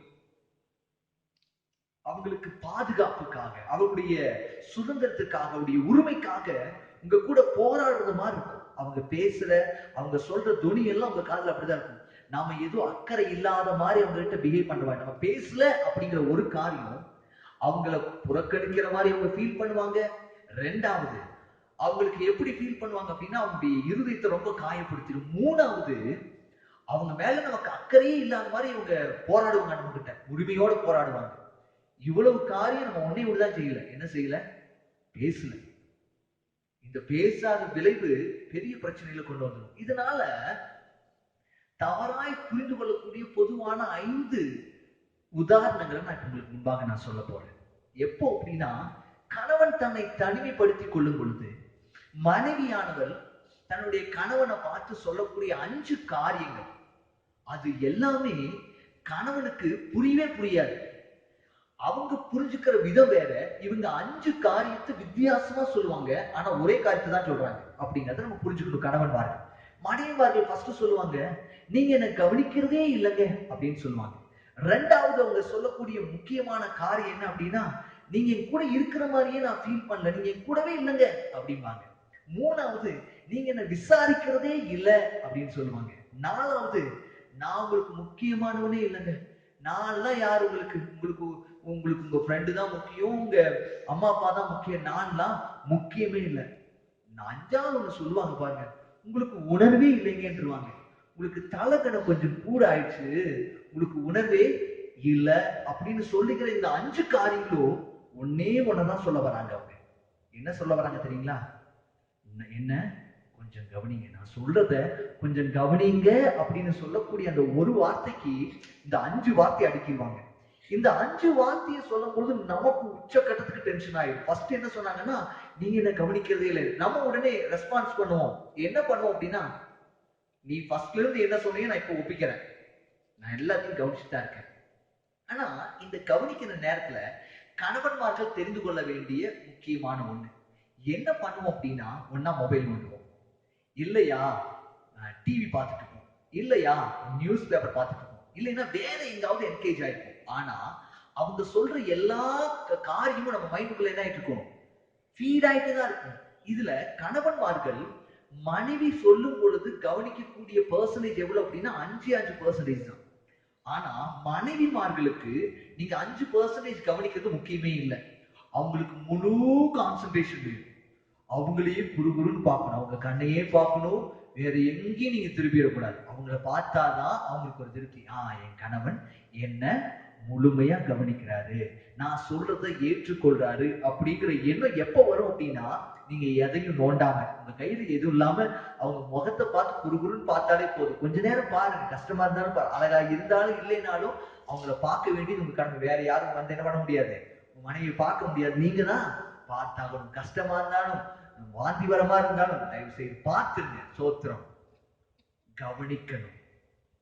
நியூஸ் பேப்பர் நோண்டிட்டு இருந்தோம், மொபைல்ல நோண்டிட்டு இருந்தோம் அப்படின்னா அவங்களுக்கு அவங்க மனசு புண்பட்டும். அவர் என்ன கவனிக்கல அப்படின்னு அவங்க என்ன போயிடும். இது மிஸ் அண்டர்ஸ்டாண்டிங், கணவன் தப்பா புரிஞ்சுக்கிறது. அவங்க என்ன சொல்றாங்கன்னா, உன்னுடைய எண்ணம் சிதறடிக்கப்படக்கூடாது. உங்க எண்ணம் சிதறடிக்கப்படக்கூடாது. வேற எங்கேயும் நீங்க கான்சென்ட்ரேட் வைக்க கூடாது. என்ன மட்டும் பாருங்க. நான் தானே சொல்றேன், இப்ப நான் தான் பாடம் எடுக்கிறேன், என்ன மட்டும் கவனிங்க. ரெண்டாவது அவங்க சொல்லக்கூடிய காரியம், நீங்க என் கூட இருக்கிற மாதிரியே நான் ஃபீல் பண்ணல. நம்ம பக்கத்துல தான் இருப்போம். உடனே நாம சொல்லுவோம், கண்ணை திறந்து பாரு, உனக்கு கண்ணு தெரியலையா, நான் பக்கத்துல தான் இருக்கிறேன். தூரமாவா இருக்கிறேன், இல்ல ஊர்ல இருக்கிறேனா, இல்ல எங்க அம்மா வீட்டுல இருக்கிறேன், உன் கூட தான் இருக்கிறேன். 24 மணி நேரம் உன் கூட தான் இருக்கிறேன். இதுல வேலைக்கு போற டைம் காட்டிலும் மத்த நேரம்லாம் உன் கூட தான் இருக்கிறேன். நீ என் கூடவே இல்லைன்னு சொல்ற அப்படிங்கிற மாதிரி நமக்கு உச்சக்கட்டத்துக்கு டென்ஷன் ஆயிடும். ஆனா அவங்க என்ன சொல்றாங்க அப்படின்னா, உங்க முழு நேரத்தை, உங்க முழு கவனத்தை என்னிடத்துல திருப்புங்க, முழு மனதோட, முழு உணர்வோட. அப்படின்னா நம்ம பல நேரங்கள்ல நம்ம worship பண்ண வருவோம், நம்ம பாடி மட்டும் உட்கார்ந்துட்டு இருக்கும், ஆனா நம்ம சிந்தனை எங்காவது யோசிச்சுட்டு இருக்கோம். கவனிச்சிருக்கிறீங்களா?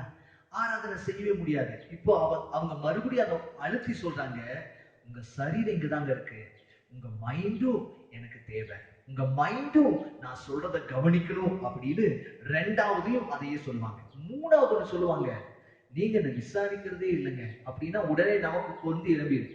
ஏண்டா, வர பிரச்சனைகள்லாம் என்னென்ன பிரச்சனை வந்தாலும் அதை நான் தான் சால்வ் பண்றேன். சால்வ் பண்ணுறது எதுக்கு? உன்னுடைய நலனுக்காக தானே நான் சால்வ் பண்றேன் அப்படின்னு நம்ம மறுபடியும் தீர்வை கொண்டு வந்து சொல்லுவோம். அவங்களுக்கு முக்கியமான ஒண்ணு, என் மேல அக்கறை காட்டுங்க, என்ன கவனிங்க, நான் சொல்றத கவனிங்க. இப்பவும் அதைத்தான் சொல்றாங்க. ஆனா 3 விதமான வார்த்தைகளும் ஒரே கருத்து தான் சொல்லு. அவங்க மைண்ட்ல ஒன்னே ஒண்ணுதான் இருக்கு, என்ன கவனிங்க, ஃபுல் மைண்டா கவனிங்க. மூணாவது சொன்னாங்க என்ன விசாரிக்கல. நாலாவது சொல்லுவாங்க, எனக்கு நீங்க எனக்கு வந்து நீங்க, நான் உங்களுக்கு இம்பார்ட்டனே இல்ல அப்படிங்கிற வார்த்தை எங்களை வந்து உசு பேத்தி எங்களை எங்காவது உச்சகட்டத்துல கொண்டு போய் விட்டுரும். என்ன சொல்றேன், அப்புறம் எதுக்கு நான் கல்யாணம் பண்ணோன்னு அப்படி இதுக்கு மேல ஆண்கள் விடுவாங்க பாருங்க வார்த்தைகள். ஏன் அப்படின்னா தே ஆர் டிஃபெண்டபிள். ஏன் அப்படிங்கறத நான் பின்னாடி சொல்றேன். ஏன் அவங்க அந்த மாதிரி ரெஸ்பான்ஸ் பண்றாங்க அப்படிங்கறத நான் பின்னாடி சொல்றேன். நீ எனக்கு முக்கியமானவர் தான், அதனாலதான் நான் உன்னை மேரேஜ் பண்ணேன் அப்படின்னு டிஃபெண்ட் பண்ண ஆரம்பிச்சிடும். உன்னுடைய நலனுக்காக தானே நான் எல்லாத்தையும் செஞ்சுட்டு இருக்கிறேன், இதை வாங்கி தரேன், அதை வாங்கி தரேன், நீ எனக்கு இம்பார்ட்டன்ட் இல்லைன்னா நான் உன்னை பார்த்திருப்பேனா அப்படின்னு தன்னுடைய கருத்தை வைக்க ஆரம்பிச்சுவாங்க. ஆனா மறுபடியும் அவங்க என்ன சொல்றாங்க அப்படின்னா, என்னை புறக்கணிக்காதீங்க, என் கூட இருங்க, என்ன கவனிங்க, என்ன கவனிங்க அப்படிங்கிற அந்த ஒரு வார்த்தைய மறுபடியும் சொல்றாங்க. கடைசியில சொல்லி சொல்லி இந்த 4 இதுலயும் நீங்க தீர்வை சொல்லிட்டே இருந்தீங்கன்னா, 5வது சொல்லுவாங்க, உங்களுக்கு உணர்வே இல்லைங்கன்றுவாங்க. உங்களுக்கு ஏன்னா இந்த 4 காரியத்திலயும் அவங்க சொல்லக்கூடிய ஒரே ஒரு கருத்து, மையமான கருத்து என்ன, நீங்க என்ன கவனிங்க. அதனாலதான் சொன்னேன், முன்னாடி சொன்ன முதல் மெசேஜ்ல என்ன சொன்ன, கவனிக்கணும், லிசன். மனைவி பேசும்போது அவங்க என்ன சொன்னாலும் சரிங்க, அதை நான் பின்னாடி வந்துடுறேன், பின்னாடி மெசேஜ்ல நான் வரேன். அவங்க என்ன சொன்னாலும் நம்ம என்ன பண்ணுவோமா, கவனிக்கணும்.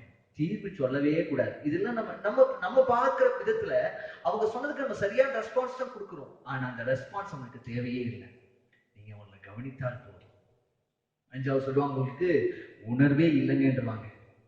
ஆனா இந்த நேரத்துல அவர்களுடைய உணர்வையும் நாம மதிக்க கற்றுக்கொள்ளணும்.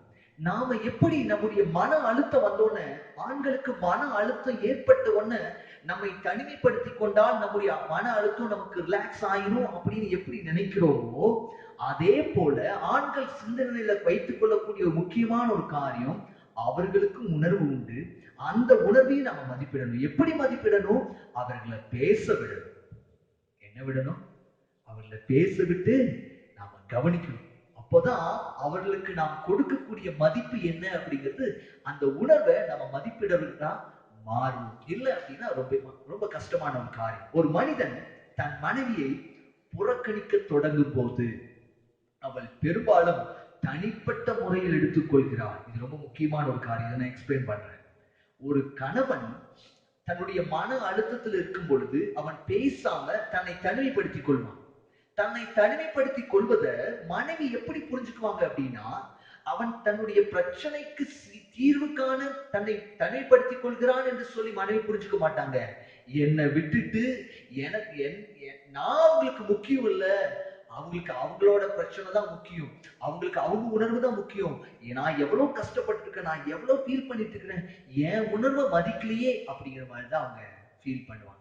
இப்ப நாம புரிந்து கொள்ளக்கூடிய, கணவன்மார்கள் புரிந்து கொள்ளக்கூடிய ஒரு காரியம், நான் மன அழுத்தத்திலே இருக்கும் பொழுது என்னை தனிமைப்படுத்தி எப்படி என்னை சால்வ் பண்ணி கொள்கிறேனோ, அதே போல என்னுடைய மனைவியானவள் அவள் மன அழுத்தத்தில் இருக்கும் பொழுது, அவள் பாரமாக இருக்கும் பொழுது அவளுக்கு தீர்வு உண்டாக வேண்டும் என்று சொன்னால் அவள் தனிமைப்படுத்திக் கொள்ள மாட்டாள், அவள் பேசாமல் இருக்க மாட்டா. அவங்க பேசுவாங்க அப்படிங்கறத கணவன்மார்கள் நன்கு புரிஞ்சுக்கணும். ரொம்ப முக்கியமான காரியம் அப்படின்னா அவங்களுக்கு பேசணும், நாம அவங்கள கவனிக்கணும். இதுதான் இப்படியாக அவர்களை நாம மதிப்பிடணும், அவருடைய உணர்வுக்கு மதிப்பு கொடுக்கணும். கணவன்மார்களே, மனைவிமார்கள் தங்களுடைய வாழ்க்கையில தங்களுடைய நல் நடக்கையினால நம்மை ஆதாயப்படுத்தணும். நாமும் அவர்களிலே செய்ய வேண்டிய சில கடமைகளை நாமும் செய்ய நம்மை அர்ப்பணித்திருக்கணும். இப்போ முதலாவது நம்ம பார்த்தோம், மனைவிமார்கள் நாம தனிமைப்படுத்தும் பொழுது அவங்க எப்படி ரியாக்ட் பண்ணுவோம்னு பார்த்தோம். அவங்க பேசும்போது நாம எப்படி ரியாக்ட் பண்ணுவோம் அப்படிங்கறத நம்ம கொஞ்சம் பார்த்தா கொஞ்சம் வேடிக்கையா தான் இருக்கும். என்னன்னு கொஞ்சம் பார்க்கலாமே. அவங்க பேசும்போது நாம எப்படி ரியாக்ட் பண்ணுவோம், நம்முடைய பிரஷர், நம்முடைய வார்த்தைகள் எல்லாம் எப்படி இருக்கும் அப்படிங்கறத பார்க்கலாம். மனைவி பிரச்சனைகளை கணவனிடத்தில் சொல்லும் போது அவன் பொறுப்பில் இருக்கிறான் என்பதை அவனுக்கு உணர்த்துற மாதிரி இருக்கும்.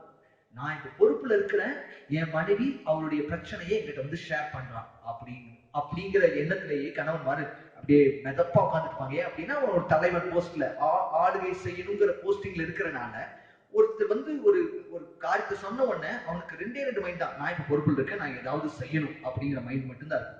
ஏன்னா அவன் எப்பவுமே ஒரு காரியத்தை ஷேர் பண்ணும் பொழுது ரெண்டு காரியம் அவனுக்குள்ள இருக்கு. ஒண்ணு என்ன அப்படின்னா, தன்னுடைய குற்றத்தை, மற்றவருடைய குற்றத்தை வெளிப்படுத்துவதற்காக, மற்றவர்களை குற்றப்படுத்துவதற்காக தன்னுடைய பிரச்சனையை மற்றவர்களிடத்துல ஷேர் பண்ணுவோம். முதலாவது கணவனுடைய ஆட்டிடியூட், ஆண்களுடைய ஆட்டிடியூட். மற்றவர்களை குற்றப்படுத்தணும், சாரி, தன்னுடைய பிரச்சனையை ஷேர் பண்ணணும் அப்படின்னு நினைச்சா ரெண்டு காரியத்துல அவன் ஷேர் பண்ணுவான். ஒண்ணு தன்னுடைய மற்றவருடைய குற்றத்தை குற்றப்படுத்துவதற்காக அவன் ஷேர் பண்ணுவான். ரெண்டாவது மற்றவர்களிடத்திலிருந்து அட்வைஸ் வாங்க, ஆலோசனை வாங்குவதற்காக தன்னுடைய பிரச்சனையை மற்றவர்களிடத்துல ஷேர் பண்ணுவான். இப்ப என்ன ஆகுது அப்படின்னா, மனைவிமார் ரொம்ப அப்செட்டா பயங்கர டென்ஷன்ல வந்து தன்னுடைய கணவன் கிட்ட பிரச்சனை எல்லாம் ஷேர் பண்றாங்கன்னு வச்சுக்கோங்களேன். பயங்கர டென்ஷன், முகத்திலேயே தெரியுது. என் தங்கச்சி கோவப்பட்டான்னு மூக்கு ஆடும்.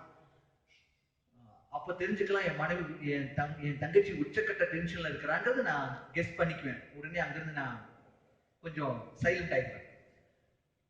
ஒவ்வொருத்தருக்கும் ஒவ்வொரு பாவனை கண்டிப்பா இருக்கும்னு நினைக்கிறேன். என் மனைவிக்கு என் மனைவியோட முகத்திலேயே பார்த்தா தெரிஞ்சிடும் அவ பயங்கர கோபத்தில் இருக்கிறா அப்படின்னு அப்படிங்கும். அப்புறம் அங்க இருக்கிறது எல்லாம் அப்படியே ஃப்ளோட் ஆகும். ஒவ்வொருத்தருக்கும் ஒவ்வொரு மாதிரி. உங்க வீட்லயே அப்படி நடக்கலாம்னு நினைக்கிறேன். கோபப்படும் பொழுது, உச்சக்கட்ட கோபத்துல இருக்கும் பொழுது அவங்க என்ன நினைப்பாங்க அப்படின்னா, அவங்க வந்து தன்னுடைய பிரச்சனைகளை தன்னுடைய கணவனிடத்துல ஷேர் பண்ணுவாங்க. இப்ப கணவனுடைய மென்டாலிட்டி எப்படி இருக்கும் தெரியுங்களா? கணவன் அவங்க உச்சக்கட்ட கோபத்துல இருந்து சொன்னாங்கன்னா இவன் ஆல்ரெடி பொறுப்புல இருந்து கேட்கறான்.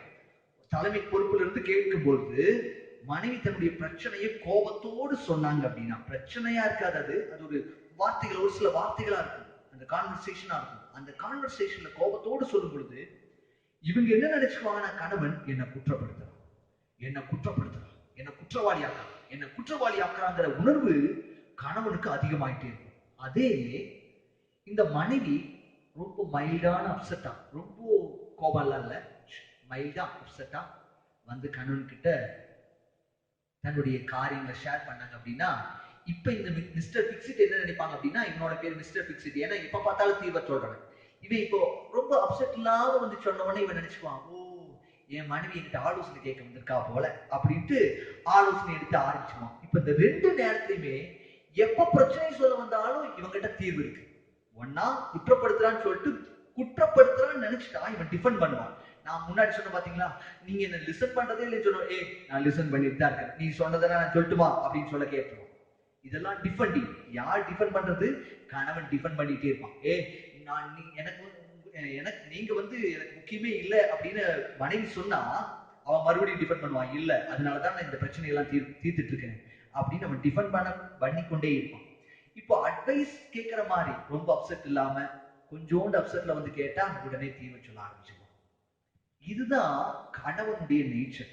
அவங்கள பேசவே விட மாட்டோம். அவங்க ஷேர் பண்ண பாரத்தை இறக்கி வைக்கலான்னு வந்தா, ஒரு அம்மா பாரத்தை தலையில தூக்கிட்டு நடந்து போயிட்டு இருந்தாங்க. ஒரு வண்டிக்காரர் வந்து என் வண்டியில ஏறி உட்காந்துக்குமா அப்படின்னு சொல்லவும் அந்த அம்மா ஏறி உட்கார்ந்து தன்னுடைய தலையில இருந்த பாரத்தை என்ன பண்ணல, கீழே இறக்கி வைக்கவே இல்லை. ஆனா அந்த அந்த அம்மா சீட்ல உட்கார்ந்துட்டு தலையில அந்த பாரம் இருந்துட்டே இருக்கு.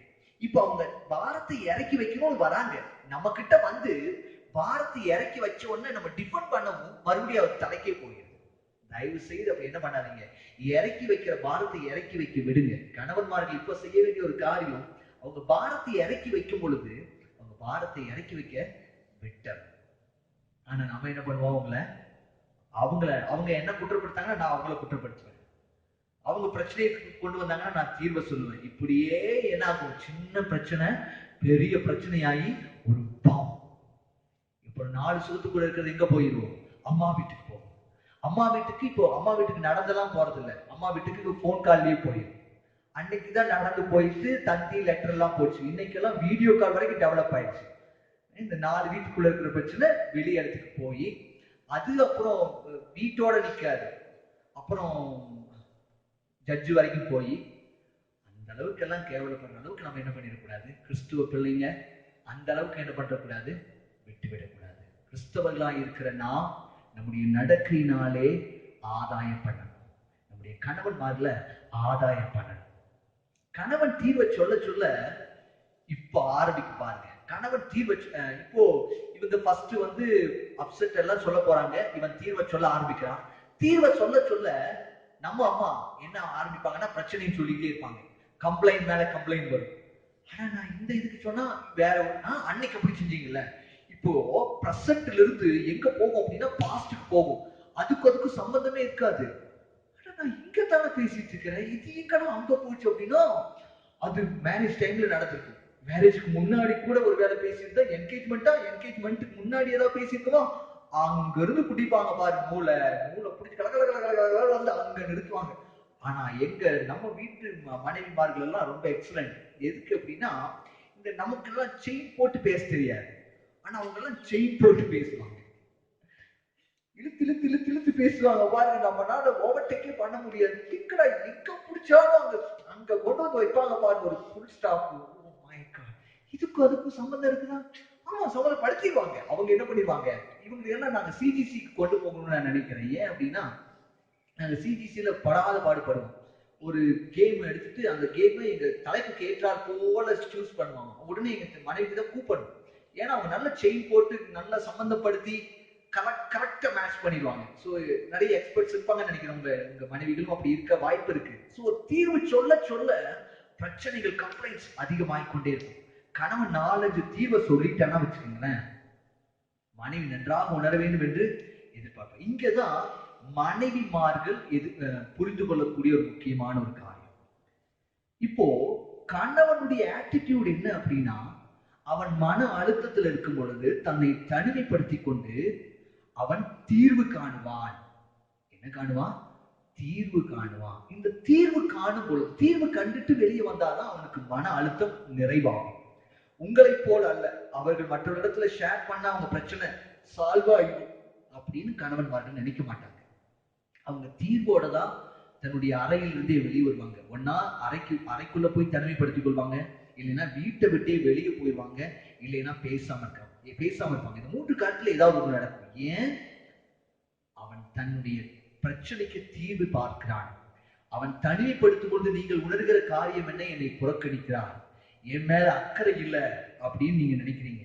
ஆனா அவன் தீர்வு காண தன்னை தனிமைப்படுத்துகிறான் அப்படிங்கிறத மனைவிமார்கள் நன்கு உணர வேண்டும். அப்படி உணர்ந்துட்டு நம்ம என்ன பண்ணணும், நம்முடைய அப்ரோச் எப்படி இருக்கணும் அப்படின்னா, அவங்களை கொஞ்சம் ஃப்ரீயா விடணுமா இல்ல விட வேண்டாமா அப்படிங்கிறத நம்ம கொஞ்சம் கீழே பார்க்கலாம். இப்போ நீங்க அவங்க இந்த நீங்க தங்களுடைய பிரச்சனைகளை எல்லாம் வந்து கணவன் கிட்ட சொல்வீங்க பாத்தீங்களா. பிரச்சனைகள் எல்லாம் கணவன் கிட்ட சொல்லும் பொழுது ஒருவேளை நீங்க குற்றப்படுத்துறதா ரொம்ப அப்செட் ஆகி குற்றப்படுத்துறதா ஃபீல் பண்ணும் பொழுது அவர் அதை டிஃபெண்ட் பண்ணுவார், அவர் உங்களை குற்றப்படுத்துவார். இல்ல நீங்க ஒரு நல்ல மைண்ட்ல அவர்கிட்ட பிரச்சனை வந்து சொல்லும் பொழுது அவர் தீர்வு சொன்னா அந்த தீர்வு ஏற்றுக்கொள்ளப்படாமல் இருக்கும் பொழுது அவருடைய தீர்வுகள்லாம் என்ன தெரியுங்களா? பெரிய பெரிய தீர்வுகள்லாம் இல்ல, சொல்றேன். நீ ரொம்ப கவலைப்படக்கூடாதுமா அப்படின்னு சொல்லுவார் முதலாவது. ரெண்டாவது சொல்லுவாரு, நான் இப்படி சொல்லலையே, அப்படின்னு சொல்லுவார். மூணாவது, இது பெரிய இஷ்யூவே இல்லை அப்படின்னு சொல்லுவார். இது எல்லாம் உங்களை சமாதானப்படுத்தக்கூடிய, உங்களுக்கு உங்களுடைய பிரச்சனைகளுக்கு தீர்வை சொல்லக்கூடிய காரியங்களை எல்லாம் அவர் சொல்லுவார். மறுபடியும் ஓகே, ஐ எம் சாரி, இதை தோட மறந்தது அப்படிம்பாரு. இதெல்லாம் சொல்லியிருக்கிறாரா? நான் சொல்லியிருக்கிறேன். இதையே நீ செய்யக்கூடாது. ஏதாவது ஒண்ணு செய்யல அப்படின்னா, இதை கூட நீ செய்ய மாட்டியா, இதையே நீ செய்யக்கூடாது அப்படின்னு கேட்போம். அப்புறம் பல முறை சொல்லுவோம், இதெல்லாம் உட்காந்து பேசி தீர்வு கட்டணும் அப்படின்னு சொல்லுவோம். நாலாவது, இது உன்னை ஹர்ட் பண்ற மாதிரி நான் சொல்ல, நான் உன்னை ஹர்ட் பண்ணுனே நான் நினைச்சு சொல்லல. இது பல முறை சொல்லியிருக்கேன். சொல்லிடுவேன், ஐயோ அதை ஹர்ட் பண்ணிச்சு, அடே உன்னை ஹர்ட் பண்ற மாதிரி என்ன பண்ணல, தயவு செய்து சொல்றடா, அப்படி மட்டும் நீ என்ன பண்ணிக்காத, எடுத்துக்காத. அப்படி நான் மீன் பண்ணி சொல்லவே இல்லை, சொல்லியிருப்போம். டடம் டடம் போட்டு போயிடும். ஏன்னா டிஃபெண்டிங் நோ, அவங்க நம்மளை குற்றப்படுத்த, நாம அவங்களை குற்றப்படுத்த பட்டுன்னு சொல்லிடுவோம். ஐயோ நான் அப்படி சொல்லல, அவங்க முகம் மாறி, நம்ம சொன்னோட முகம் மாறிடும். ஐயோ இல்ல இல்ல நான் அப்படி சொல்லவே இல்லைன்னு ஒரு ஹக் பண்ணி கரெக்ட் பண்ணிட்டோம்னா பிரச்சனை இல்லை. இல்ல அது எங்கேயோ கொண்டு போய் செயின் பிடிச்சி வந்துடும். அப்புறம் கேட்போம், கதையெல்லாம் சொல்லிடுவாங்க. நம்ம இன்கேஸ் கவனிக்கல, என்னதான் நீ சொல்ல வர, சொல்லு ஃபர்ஸ்ட்ல இருந்து சொல்லு. அனுபவம் இருக்கா? அப்புறம் நம்ம சொல்லுவோம், அடே இப்படி எல்லாம் நீ ஃபீல் பண்ணிடக்கூடாதுடா, இப்படி விட்டு நீ ஃபீல் பண்ணாத. இந்த மாதிரி பல காரியங்களை நம்ம சொல்லி சொல்லி என்ன பண்ணுவோம் அப்படின்னா, அவங்கள என்கரேஜ் பண்ணுவோம், அவங்கள நம்ம பூஸ்ட் பண்ணுவோம். ஆனா இப்படி நம்ம பூஸ்ட் பண்ணி அதுக்கு எந்த ரியாக்ஷனுமே இருக்காது அவங்க கிட்ட. ஏன்னா அவங்க என்ன நினைக்கிறாங்க, அவங்களுக்கு தீர்வே வேண்டாம். தீர்வு வேண்டாத ஒரு நபருக்கு தீர்வை கொண்டு போய் துணிச்சா அது ஏத்துக்குமா? ஒரு ஸ்க்ரூல ஒரு நெட் இருக்கு, ஒரு ஸ்க்ரூ இருக்கு. இந்த நெட் இந்த ஸ்க்ரூலயே ஃபிட் ஆகாது. ஃபிட் ஆகாத நெட்டை கொண்டு போய் அந்த ஸ்க்ரூல திருப்புன்னு திருப்பினா அது போய் ஃபிட் ஆகுமா? ஃபிட் ஆக வாய்ப்பே இல்லை. ஆனா அப்படித்தான் நம்ம தீர்வை கொண்டு போய் நம்ம மனைவி கிட்ட துருவிட்டு இருக்கோம். ஆனா மனைவிகளுக்கு அந்த தீர்வே அவசியம் இல்லை. இப்போ கணவன்மார்களுடைய எக்ஸ்பெக்டேஷன் என்ன ஆகும் அப்படின்னா, நான் சொன்ன ஒரு தீர்வு கூட எனக்கு என்ன ஆகல, என் மனைவி நீ ஃபீல் பண்ணாதேன்னு சொன்ன உடனே, அதே நான் ஒரு நண்பன் இடத்துல, என்னை போல ஒரு ஆண் இடத்துல போய் நீ கவலைப்படாதேன்னு சொன்ன உடனே, சரிடா நான் ட்ரை பண்றேன், நான் எப்படியாவது நான் முடிஞ்ச அளவுக்கு நானும் அப்படிதான் வெளி வரணும்னு நினைக்கிறேன் அப்படின்னு அவன் ஏதாவது சொல்லுவான். ஆனா மனைவிமார்கள் அப்படி சொல்ல மாட்டாங்க. ஏன்னா அவங்களுக்கு தீர்வு அவசியம் அல்ல, நாம் பாராட்டப்பட மாட்டோம். ஆனா இந்த இடத்துல கணவன்மார்கள் பாராட்டை எதிர்பார்ப்பாங்க. அவருடைய தீர்வுகள் எல்லாம் ரிஜெக்ட் பண்ணப்பட்டதா யோசிப்பாங்க. இங்கதான் மனைவிமார்கள் புரிந்து கொள்ள வேண்டிய ஒரு காரியம். அவர்கள் தீர்வுகளை சொல்லும் பொழுது அந்த தீர்வுகள் நடைமுறைப்படுத்தப்படாவிட்டால், நீ கவலைப்படாதேன்னு சொன்ன சரிங்க நான் கவலைப்பட மாட்டேன்னு சொன்னா ஓகே, என்னுடைய தீர்வு ஏற்றுக்கொள்ளப்பட்டது அப்படின்னு அவன் எடுத்துக்குவான். அதுக்கு எந்த ரியாக்ஷன் இல்லாம மறுபடியும் பிரச்சனைக்கு மேல பிரச்சனை சொல்லிக்கொண்டே இருக்கும் பொழுது அவனுடைய தீர்வுகள் புறக்கணிக்கப்பட்டதாகவும் அவனுடைய தீர்வுகள் பாராட்டப்படாததாகவும் அவன் புரிஞ்சுக்குவான். இப்படி நம்ம கான்வர்சேஷன் போயிட்டு இருக்கும் போது மனைவி ரொம்ப மன அழுத்தத்துல போயிடுவாங்க. அப்செட்டா சொல்ல வந்த, ரொம்ப அப்செட் இல்லாம சொல்ல வந்த அந்த பிரச்சனை இப்ப எங்க கொண்டு போயிரும்னா அவங்களை பயங்கர ஸ்ட்ரெஸ்ஸுக்கு கொண்டு போயிடும். ஸ்ட்ரெஸ் கொண்டு போன உடனே அவங்க கம்ப்ளைண்ட் பண்ண ஆரம்பிச்சிருவாங்க. என்னன்னு கம்ப்ளைண்ட் பண்ணுவாங்க? ஒருவேளை வேலைக்கு போறவங்களா இருந்தா இப்படி சொல்லுவாங்க, நான் வேலையில போய் ஒரு சம்பளத்தையும் நான் நல்லா வாங்கல, எனக்கு போதுமான சம்பளமே கிடைக்கல. இன்கேஸ் வேலைக்கு போகாத பெண்களா இருந்தா, நான் எங்க அம்மா அப்பா வீட்டுல இருந்து கொஞ்சம் சீதனமோ வரதட்சணையோ கொண்டு வந்திருந்தா நீங்க என்னை எல்லாம் இப்படி ட்ரீட் பண்ணிருக்க மாட்டீங்க. நான் வரும்போதே ஒன்னும் கொண்டு வராதனாலதான் நீங்க என்னை எல்லாம் வச்சு இப்படி ட்ரீட் பண்றீங்க, நான் வாங்கிட்டு வந்த வரோம் அப்படின்னு பேச ஆரம்பிச்சிருவாங்க. இன்னொன்னு மறுபடியும் கம்ப்ளைண்ட் பண்ண ஆரம்பிப்பாங்க, என் அம்மாக்கு என்னுடைய உறவினர்களுக்கெல்லாம் ரொம்ப நோய்வாய்ப்பட்டிருக்காங்க, ஒவ்வொரு ஆண்டும் அவங்க பலவீனப்பட்டுறாங்க, இந்த நேரத்துல அவங்க பலவீனப்படுறாங்க. இது அவர்கள் இடத்துல கம்ப்ளைண்ட் பண்றது உங்களுக்கு தீர்வு காட்டுறதுக்காக அல்ல அப்படிங்கறத புரிஞ்சுக்கணும். நான் சீதனம் எல்லாம் வாங்கிட்டு வரதுனாலதான் நீங்க இப்படி எல்லாம் என்னை பற்றி பேசுறீங்க அப்படின்னா கேட்டுட்டு அமைதியா இருக்கு, அந்த இடத்துல எந்த ரெஸ்பான்ஸ் பண்ணிடாதீங்க. ஏன்னா அவர்கள் தீர்வுக்காக சொல்லல, அவங்க மன அழுத்தத்துல இருந்து அந்த மன அழுத்தத்தை அவங்க இடத்துல கொட்டி தீர்க்க போறாங்க. நான் தான் சொன்னேன், ஒருவேளை உங்க கணவனே அதை ஏற்றுக்கொள்ளாத நிலைமையில இருந்தா ஆண்டவர் சொல்லுகிறார், நான் செபத்தை கேட்கிறவர், உன்னுடைய அறைகூவல உன்னுடைய பாரத்தை அப்பா கிட்ட பேசு, அப்பா கண்டிப்பா கேட்பார். கணவன்மார்கள் கவனிக்காம இருந்தாலும் என் ஆண்டவர் கவனிக்க போதுமானவராய் இருக்கிறார். ஆமா, சொல்லுங்க பார்க்கலாம். எங்க வீடு போதுமானதா இல்லைங்க, எங்க வீடு ரொம்ப சின்னதா இருக்கு, நமக்கு சின்ன வீடா இருக்குங்களே, இதெல்லாம் பத்தாது, நமக்கு இந்த திங்ஸ் எல்லாம் பத்தாது, இன்னும் வாங்கணும், இதெல்லாம் ஏன்னா அவங்க ஹோம் இம்ப்ரூவ்மெண்ட் கமிட்டின்னு சொல்லுவாங்க. அப்படின்னா அவர்கள் என்ன அப்படின்னா வீட்டு மேம்பாட்டு குழு. வீட்டை எப்படிதான் மேம்படுத்தணும் அப்படின்னு பல டிசிஷன் போடுவாங்க. அது வாங்கணும், ஃப்ரிட்ஜ் வாங்கணும், வாஷிங் மிஷின் வாங்கணும், ஆச்சா போச்சா எல்லாம் வாங்கி ஃபுல்லா இருக்கணும், வீடெல்லாம் அப்படியே நிரம்பி இருக்கணும். வெளிய இருந்து யாராவது வந்து பார்த்தா நல்லா இருக்கிறாங்க அப்படி. ஏன்னா நம்ம வெளி வேலையை பார்ப்போம், அவங்க வீட்டு வேலையை எல்லாம் பார்ப்பாங்க. ரொம்ப ப்ராப்பரா இருக்கணும், எல்லாம் நீட்டா இருக்கணும், சுத்தமா இருக்கணும், அதெல்லாம் தொடச்சு வச்சிருக்கணும். எல்லாம் அவங்க ஹோமை இம்ப்ரூவ் பண்றதுல அவங்க அத்துப்படி. அதனால நம்ம வீட்டுல இதெல்லாம் இல்லைங்க அப்படின்னு சொன்னா, அப்படியா வாங்கிக்கலாம் அப்படின்னு சொல்லாம இருந்தாலே நல்லதுன்னு நினைக்கிறேன். நீங்க கவனிக்க போதும், கவனிச்சாலே போதும். ஓகே, நம்ம கணவன் பாத்துக்குவாரு, வாங்கி தந்துடலாமா. இந்த மாதிரி சின்ன சின்ன பிரச்சனை எல்லாம் வரும். எக்ஸாம்பிள் 3 நாளைக்கு முன்னாடி நடந்ததுதான். ஏதோ பிளான் தான் பண்ணுவோம், சும்மா தான் பேச்சுவார்த்தை தான் வரும். பாத்தீங்கன்னா நான் போய் எங்கா முட்டிக்குவோம். தயவு செய்து என்ன பண்ணிடாதீங்க, ஹோம் இம்ப்ரூவ்மெண்ட் கமிட்டி ஹோம் இம்ப்ரூவ்மெண்ட்டுக்கு இப்ப தேவையானதெல்லாம் போட்டு ஒரு லிஸ்டே போட்டு பெரிய பட்டியலே போட்டாலும் சொல்லுமா எழுதிக்கிறேன் அப்படின்னு சந்தோஷமா போட்டு தேவைப்பட்டா வாங்கி கொடுங்க. தேவை முடியலையா அப்படியே அமைதியா சோத்திரம் சோத்திரம் போட்டு பண்ணுவா வாங்கிக்கலான்னு சொல்லிட்டீங்கன்னா பிரச்சனை இல்லை. ஆமீன் சொல்லுங்க பார்க்கலாம். இதெல்லாம் நடக்கிற காரியம். நடந்திருக்குமே, கண்டிப்பா நடந்திருக்கும். நீங்க உங்க அப்பா அம்மா பார்த்திருக்கிறீங்களோ இல்லையோ எனக்கு தெரியல, பார்த்திருக்கலாம், அதனால பிரச்சனை கூட வந்திருக்கலாம். இன்னொன்னு சொல்லுவாங்க, ஐயோ இப்படி எல்லாம் இருக்கக்கூடாதுங்க, நம்ம கையில ஃபுல்லா ட்ரையா இருக்கு, இப்படி இருந்தா எப்படிதான் மெயின்டைன் பண்றது அப்படின்னு கூட சொல்லக்கூடிய வாய்ப்புகள் அதிகமா இருக்கும். அவர்களை கவலைப்படுத்துகிற இந்த விஷயங்கள் எல்லாம் ரொம்ப ஏமாற்றத்தோட அவங்க சொல்லுவாங்க. உங்ககிட்ட பயிர்ந்து கொள்ளும்போது இந்த வார்த்தைகள் எல்லாம் ரொம்ப விரக்தி அடைஞ்ச மாதிரி, நம்ம அவங்களை கேரே பண்ணாத மாதிரி கம்ப்ளைண்ட் பண்ணுவாங்க. அப்போ அவங்க எக்ஸ்பிரஷன் எப்படி இருக்குன்னு கொஞ்சம் யோசிச்சு பாருங்க. ஆமா, நீங்க என்னத்த வாங்கி தந்தீங்க, நம்ம வீடு பாரு அப்படின்னு ரொம்ப விரக்தி அடைஞ்ச மாதிரி பேசுவாங்க. ஆனா அந்த விரக்தி அடைஞ்ச மாதிரி பேசினாலும் நீங்க ஆண்கள் மைண்ட்ல வச்சுக்கொள்ளக்கூடிய ஒரு காரியம், இப்ப அவங்க என்ன குற்றப்படுத்தி என்ன கிரிட்டிசைஸ் பண்றாங்க, இது டெம்பரரி, அது டெம்பரரி.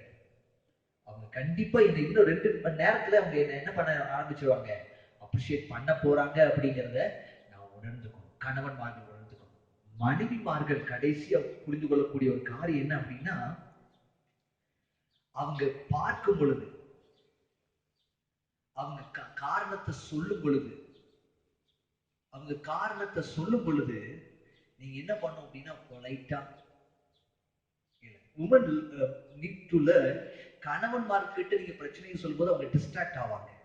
அவங்க டிஸ்ட்ராக்ட் ஆகும் பொழுது நீங்க ஒன்னே ஒண்ணு கவனிக்கணும், கொஞ்சம் அமைதியா இருங்க.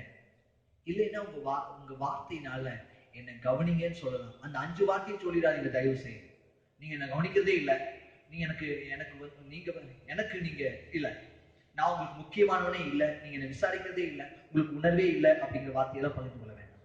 அது ரொம்ப கஷ்டமான காரியம், அது எங்களை ரொம்ப ஹர்ட் பண்ணிடும். அதுக்கு பதிலா நான் சொல்றேன் ப்ளீஸ் கவனிங்க, உங்களோட கருத்து அதுதான், அந்த கருத்தை மட்டும் பதிவு பண்ணுங்க, என்ன கொஞ்சம் கவனிங்க. அது எப்போ அவர் அந்த வேலையில இருக்கிறார் அப்படின்னா நீங்க அவரை தொட்டு என்ன கொஞ்சம் கவனிங்களேன், நான் சொல்றதை கவனிங்க, காது கொடுத்து கேளுங்க அப்படின்னு சொன்னா அவர் கண்டிப்பா கேட்பார். அவர் அப்ஜெக்ஷன் எல்லாம் சொல்ல மாட்டார். ஏன்னா அது அவருடைய ஆட்டிடியூட். அவரை மாத்தணும்னு நினைக்காதீங்க. நீங்க நான் சொல்லும் போது நீங்க மொபைல் எல்லாம் நோண்டக்கூடாது, பாஸ்டர் சொல்லியிருக்கிறார் அப்படின்னு எல்லாம் சொல்லக்கூடாது. ஏன்னா அது சரியான அப்ரோச் இல்லை. அவர் வெயிட் பண்றாருன்னா நீங்க மொபைல் நோண்டாதீங்கன்னு சொல்லாதீங்க. அவர் கையை பிடிச்சு நான் இந்த கருத்து சொல்றேன் கொஞ்சம் கேளுங்களேன் அப்படின்னு சொன்னா அவர் கண்டிப்பா கேட்பார். ஓகேங்களா? இந்நல்நடக்கையினாலே கணவனை ஆதாயப்படுத்திக் கொள்ள முடியும். நீங்க கணவன்மார்கள் நீங்க வெளியே போகணும் அப்படின்னா, நீங்க அப்செட் ஆயிட்டீங்கன்னா சொல்லாமக்கெல்லாம் வெளியே போயிடுவீங்க. தயவு செய்து சொல்லாமக்கெல்லாம் வெளியே போகாதீங்க. அது அவர்களை ரொம்ப புண்படுத்தும், அவருடைய இருதயத்தை காயப்படுத்திடும். நீங்க சொல்லிட்டு போங்க, நான் உன்னை புறக்கணிக்கலமா, எனக்கு கோபமா இருக்கு, எனக்கு மேல கோபம் இல்லை, நான் இந்த பிரச்சனை இனி வரக்கூடாதுன்னு நினைப்பதற்காக இதுக்கு நான் தீர்வு காணதான் போறேன். நான் உன்னை புறக்கணிக்கல, நான் போய் என்ன நான் ரிலாக்ஸ் பண்ணிட்டு வந்துடுறேன். நான் ரிலாக்ஸ் பண்ணிட்டு வந்தோடனே உன்னுடைய மன அழுத்தத்தை நீ என்கிட்ட ஷேர் பண்ணு, நான் தாராளமா கேட்கிறேன் அப்படின்னு சொன்னா வீட்டுல பிரச்சனையே இருக்காது. வீட்டுல பிரச்சனை இல்லாம மூவ் பண்ணணும் அப்படின்னா உடைய நல் நடக்கையினாலே உடைய கணவனை ஆதாயப்படுத்திக் கொள்ளுங்க. ஒருவேளை உங்க கணவனத்துல இதை ஷேர் பண்ண முடியல, உங்க பிரச்சனை உங்க அம்மா அப்பா இடத்துல ஷேர் பண்ணது அவங்களும் தீர்வுகள் சொல்லிக்கொண்டே இருக்கிறாங்க அப்படின்னா, a best solution தேவ சமூகத்தில் அமருங்க. கர்த்தரிடத்திலே பேசி பார்ப்போமே. அவர் ஜெபத்தை கேட்கிறவர், அவர் ஜெபத்திற்கு பதில் கொடுக்கிறவர், நீதிமான்களுடைய ஜெபத்தை அவர் கவனிக்கிறவர். கண்களை மூடலாமா? தேவ சமூகத்தில் நம்மை அர்ப்பணிக்கலாமா? ஹல்லேலூயா. ஆமென். Thank you Father. இன்னைக்கு ஒப்பு கொடுக்கிறவங்க ஆண்டவரே, என்னுடைய நல் நடக்கையினால என்னுடைய கணவனை நான் ஆதாயப்படுத்திக் கொள்ளணும்பா. நான் என்னுடைய மனைவியினுடைய ஃபீலிங்க, மன அழுத்தத்தை, அவருடைய உணர்வை கணவன்மார்கள் சொல்லணும். அவருடைய உணர்வுகளை நான் மதிப்பிடுகிறேன், நான் மதிப்பிட கடமைப்பட்டிருக்கிறேன். எனக்கு எவ்வளவு ரைட்ஸ் இருக்கோ, என்னை நான் தனிமைப்படுத்திக் கொள்வதற்கு எனக்கு எவ்வளவு ரைட்ஸ் இருக்கோ, உரிமை இருக்கோ, அதே உரிமை என்னுடைய மனைவி என்னிடத்திலிருந்து வந்து ஷேர் பண்றதுக்கு அவர்களுக்கும் உரிமை இருக்கிறது என்பதை கணவன்மார்கள் புரிந்து கொள்ளணும். நான் எப்படி என்னுடைய கணவனிடத்துல பேச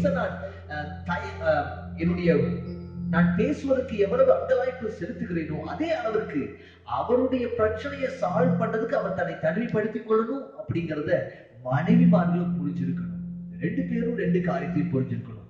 அப்பதான் வீட்டுல ஒருவர் மாற்றிக் கொள்ளாமல், நீ இப்படிதான் இருக்கணும்னு ஆர்டர் போட மாட்டோம், நான் இப்படிதான் இருக்கணும்னு ஆர்டர் போட மாட்டேன். ரெண்டு பேருடைய உணர்வுகளை மதிப்பிட ஆரம்பித்தால் குடும்பம் ஆசீர்வாதமாக இருக்கும். இரண்டு பேரும், மனைவி மாத்திரம் தன்னுடைய நல்நடக்கையினாலே ஆதாயப்படுத்திக் கொள்வதல்ல, இரண்டு பேரும் தன்னுடைய நல்நடக்கையினாலே குடும்பத்தை ஆதாயப்படுத்திக் கொண்டு தேவ சமூகத்திலே தங்களை அர்ப்பணித்தவர்களாய், தேவ சமூகத்திலே கூடி ஆராதிக்கக்கூடியவர்களாய் தங்களை அர்ப்பணம் செய்யலாம். ஸ்தோத்திரம். இல்லை என்று சொன்னால் அந்த ஆராதனைகளை தேவ சமூகத்துல நம்ம போய் சேர்வோங்கிறதுக்கு நம்பிக்கையே இல்லைங்க. எல்லாரும் ஒப்பு கொடுக்கலாமா? இந்த காலை வேளையில தேவன் நம்மோடு இடைப்பட்டு இருக்கிறார். உங்களுக்கு இந்த வார்த்தைகள் கண்டிப்பாய் உபயோகமாய் இருக்கும் என்று சொல்லி நான் கிறிஸ்துவுக்குள்ளாய் நம்புகிறேன். ஸ்தோத்திரம். கர்த்தர் உங்களோடு முகமுகமாய் பேசி இருந்தார், ஜெபிக்கணுங்கிற உணர்வை கர்த்தர் தந்திருந்தார். ஸ்தோத்திரம். நான் இனி என்னுடைய நல்ல அடக்கையினாலே என்னுடைய கணவனை ஆதாயப்படுத்திக் கொள்வேன் என்கிற உணர்வுக்குள்ளாக இருந்தால், இருக்கிற இடத்துல முழங்கால் பாடிட்டு சொல்லுங்க, அப்பா என்னை நான் அர்ப்பணிக்கிறேன் ஐயா, நான் அவருடைய உணர்வை நான் புரிந்து கொள்ளணும், என்னுடைய உணர்வை என்னுடைய கணவன் புரிந்து கொள்வதற்கு உதவி செய்யுங்க என்று சொல்லி கேளுங்க. ஒருவேளை கணவன்மார்கள் புரிந்து கொள்கிறவர்களா இருந்தா, ஆண்டவரே நான் என்னுடைய மனைவியை புரிந்து கொள்றேன், என்னுடைய மனைவி என்ன புரிந்து கொள்வதற்கு எனக்கு கிருபை தாங்கப்பா, எனக்கு உதவி செய்யுங்கப்பா, உங்களுடைய ஆவிய என் மீது ஊற்றுங்க, உங்களுடைய அனுகிரகத்தினாலே என்னுடைய குடும்பம் ஆசீர்வாதமா இருக்கட்டும். உங்களுடைய குடும்பம் ஆசீர்வாதமா இருக்கணும் அப்படின்னா ஆண்டவருடைய சமூகம் தாங்க ஒண்ணு. ஆண்டவருடைய சமூகத்துல ஊற்றுங்க எல்லாவற்றையும். ஆண்டவர் சமாதானத்துக்கு ஏதுவான காரியங்களை, உன்னுடைய அரண்மனைக்குள்ள சுகத்தையும் சம்பத்தையும் ஸ்தோத்திரம் சமாதானத்தையும் ஐஸ்வர்யத்தையும் வைக்க அவர் உண்மையுள்ளவராக இருக்கிறார். ஆமென். சொல்லுங்க பார்க்கலாம். ஹல்லேலூயா. நன்றி அம்மா. ஹல்லேலூயா. உம்மால் கூடும் எல்லாம் கூடும், ஒரு வார்த்தை சொன்னால் போதும். உம்மால் கூடும் எல்லாம் கூடும், ஒரு வார்த்தை சொன்னால் போதும். ஐயா ஒரு வார்த்தை சொன்னால் போதும், ஐயா ஒரு வார்த்தை சொன்னால் போதும். என் விண்ணப்பத்தை கேட்பவரே, என் கண்ணீரை காண்பவரே, சுகம் தருபவரே, ஸ்தோத்திரம் ஏசையா. இருக்கிற இடத்துல உங்க கணவனுக்காக, உங்க மனைவிக்காக, உங்களுக்கு தெரிந்த பிள்ளைங்களோட வேலை ஸ்தோத்திரம் புரிந்து கொள்ளாத நிலைமையில இருந்தாங்கன்னா அவர்களுக்காக செபிக்க போறோம். நம்முடைய கைகளை உயர்த்தலாம். இருக்கிற இடத்துல இருந்து கைகளை உயர்த்தலாம். எத்தனையோ குடும்பங்கள்ல விரிசல்கள், எத்தனையோ குடும்பங்கள்ல ஸ்தோத்திரம் சின்னாபின்னமா போயிருக்காங்க. ஸ்தோத்திரம். எத்தனையோ குடும்பங்கள் டைவர்ஸ் கம்ப்ளைண்ட் பண்ணிருக்கிறாங்க. அந்த குடும்பங்கள் எல்லாம் ஆசீர்வாதமா இருக்கணும். ஆண்டவர் அந்த குடும்பங்கள் எல்லாம் ஐக்கியத்துல சமாதானத்துக்கு நேரா நடக்கணும்னு சொல்லிட்டு தேவ சமூகத்துக்கு ஒப்பு கொடுத்த ஆண்டவரே உங்களுடைய ஆசீர்வாதத்தை தாங்கப்பா, உங்களுடைய தெளிந்த புத்தி அவர்களுக்கு தாங்க, தெளிவா உங்களுடைய திட்டங்களை அவங்க புரிந்து கொள்ளட்டும் ஐயா. உதவி செய்யுங்கப்பா, உதவி செய்யுங்க ராஜா, உதவி செய்யுங்க. அபிநயா உதவி செய்யும் ஐயா, உதவி செய்யுங்க. Thank you master. உமக்கு நன்றி, உமக்கு நன்றி அப்பா. தெய்வமே உமக்கு ஸ்தோத்திரம். எங்கள் மனவாளனே, இந்த காலை வேளைக்காக ஸ்தோத்திரம். இந்த காலை வேளையில அப்பா, மனவாளன் ஆகிய நீர் மனவாட்டியை பரிசுத்தம் உள்ளவர்களாய், குற்றமில்லாதவர்களாய் உம்மோடு கூட ஐக்கியப்படுத்திக் கொள்ள வேண்டும் என்று சொல்லி எவ்வளவு காரியத்தை நீர் செய்தீரே, அதே வண்ணமாக ஆண்டவரே, கணவன் மனைவியும் தங்களுக்கு தாங்களே விட்டுக் கொடுத்து வாழ, ஸ்தோத்திரம், புரிந்து கொண்டு வாழ்வதற்கு கர்த்தரவர்களுக்கு கிருபை தாங்கப்பா. பல நேரங்கள்ல ஆண்டவரே, ஒருவருடைய உணர்வை அவர்களால புரிந்து கொள்ள முடியல. இந்த காலை வேளையில் அவர்களுக்கு புரிந்து கொள்ளக்கூடிய எண்ணத்தையும் ஆவியையும் கர்த்தர் தந்தருளுவீராக. ஸ்தோத்திரம் ஐயா. ஆண்டவரே, தங்களை கணவன்மார்கள் தனிமைப்படுத்திக் கொள்ளும் பொழுது அவர்கள் எங்களை புறக்கணிக்கவில்லை, அவர்கள் தீர்வு காண்பதற்காக தன்னை தனிமைப்படுத்திக் கொள்கிறார்கள் என்பதை மனைவிமார்கள் புரிந்து கொள்ளட்டும். ஆண்டவரே, கணவன்மார்கள் பிரச்சனைகளை ஷேர் பண்ணும் பொழுது அவர்கள் எங்களை குற்றப்படுத்தல, அவர்களை எங்களிடத்துல தீர்வு காண வரவில்லை, அவருடைய பிரச்சனை எங்களிடத்துல சமர்ப்பிக்க வந்திருக்காங்க, பாரத்தை இறக்கி வைக்க வந்திருக்காங்க அப்படிங்கிறத கணவன்மார்கள் புரிந்து கொள்ளட்டும். ரெண்டு பேரும் உணர்வுகளை மதிப்பிட்டு வாழ கர்த்தர்களுக்கு கிருபை செய்யுங்கப்பா. ஸ்தோத்திரம். தங்களுடைய நல்லடக்கையினாலே குடும்பத்தை ஆதாயப்படுத்திக் கொண்டு ஆசீர்வாதமாய் இருக்க உடைய கரத்துல நாங்கள் ஒப்பு கொடுத்து ஜெபிக்கிறோம். இந்த வார்த்தை அநேகருக்கு பிரயோஜனம் உள்ளதாக இருக்கட்டும். இதை கேட்கிற பிள்ளைகள் ஆஸ்வதிக்கப்படட்டும். அவருடைய வாழ்க்கையில, அவருடைய குடும்ப வாழ்க்கை ஆஸ்வதிக்கப்படட்டும். ஆண்டவரே, பிரிந்து போகிற நிலைமையில் இருக்கிற குடும்பங்கள் இந்த வார்த்தையை கேட்டு இணைக்கப்படட்டும் ஐயா. கர்த்தருடைய கரத்துல நாங்கள் ஒப்பு கொடுத்து ஜெபிக்கிறோம். எங்க விண்ணப்பத்தை கேட்கிறவர், எங்க ஆண்டவரே சபையில் இருக்கிற குடும்பங்கள், எங்களுடைய உறவினுடைய குடும்பங்கள் ஆண்டவரே சமாதானமாய், சந்தோஷமாய், ஐக்கியத்தோடு, பிரிவினை இல்லாமல் இருக்க நாங்கள் இந்த காலை வேளையில சமூகத்துல வாழ்த்தி ஆசீர்வதித்து ஜெபிக்கிறோம். உங்களுடைய விண்ணப்பத்தை கேட்டருளுவீராக. உங்களுடைய சுத்தத்தின்படி அவளை நடத்தும் என்று சொல்லி ஒப்பு கொடுக்கிறோம், தாழ்த்தி அர்ப்பணிக்கிறோம். இயேசுவின் மூலம் பிதாவே, ஆமென், ஆமென். என் ஆத்துமாவே கர்த்தரை ஸ்தோத்திரி, என் முழு உள்ளமே பரிசுத்த நாமத்தை ஸ்தோத்திரி. என் ஆத்துமாவே கர்த்தரை ஸ்தோத்திரி, அவர் செய்த சகல உபகாரங்களை மறவாதே. ஆமென், ஆமென். நம்முடைய கர்த்தராகிய இயேசு கிறிஸ்துவினுடைய கிருபையும் பிதாவாகிய தேவனுடைய அன்பும் பரிசுத்த ஆவியானவருடைய அந்யோன்யமும் ஐக்கியமும் சிநேகமும் இன்றும் என்றும் சதா காலமும் சகல பரிசுத்தவான்களோடும் சகல தம்பதிகளோடும் உம்முடைய ஆசீர்வாதம் என்றென்றும் தங்கி இருப்பதாக. ஆமென், ஆமென், ஆமென். கேட்ட ஒவ்வொருவரையும் கர்த்தர் தாமே ஆசீர்வதிப்பாராக. இதை கேட்டு நீங்கள் ஆசீர்வதிக்கப்பட்டிருந்தால் எங்களுக்கு தெரியப்படுத்துங்க. உங்களுடைய கமெண்ட்ஸ்ல எங்களுக்கு தெரியப்படுத்துங்கள். அது எங்களுடைய விசுவாசத்தை தட்டி எழுப்பக்கூடியதாக இருக்கும். Thank you. May God bless you.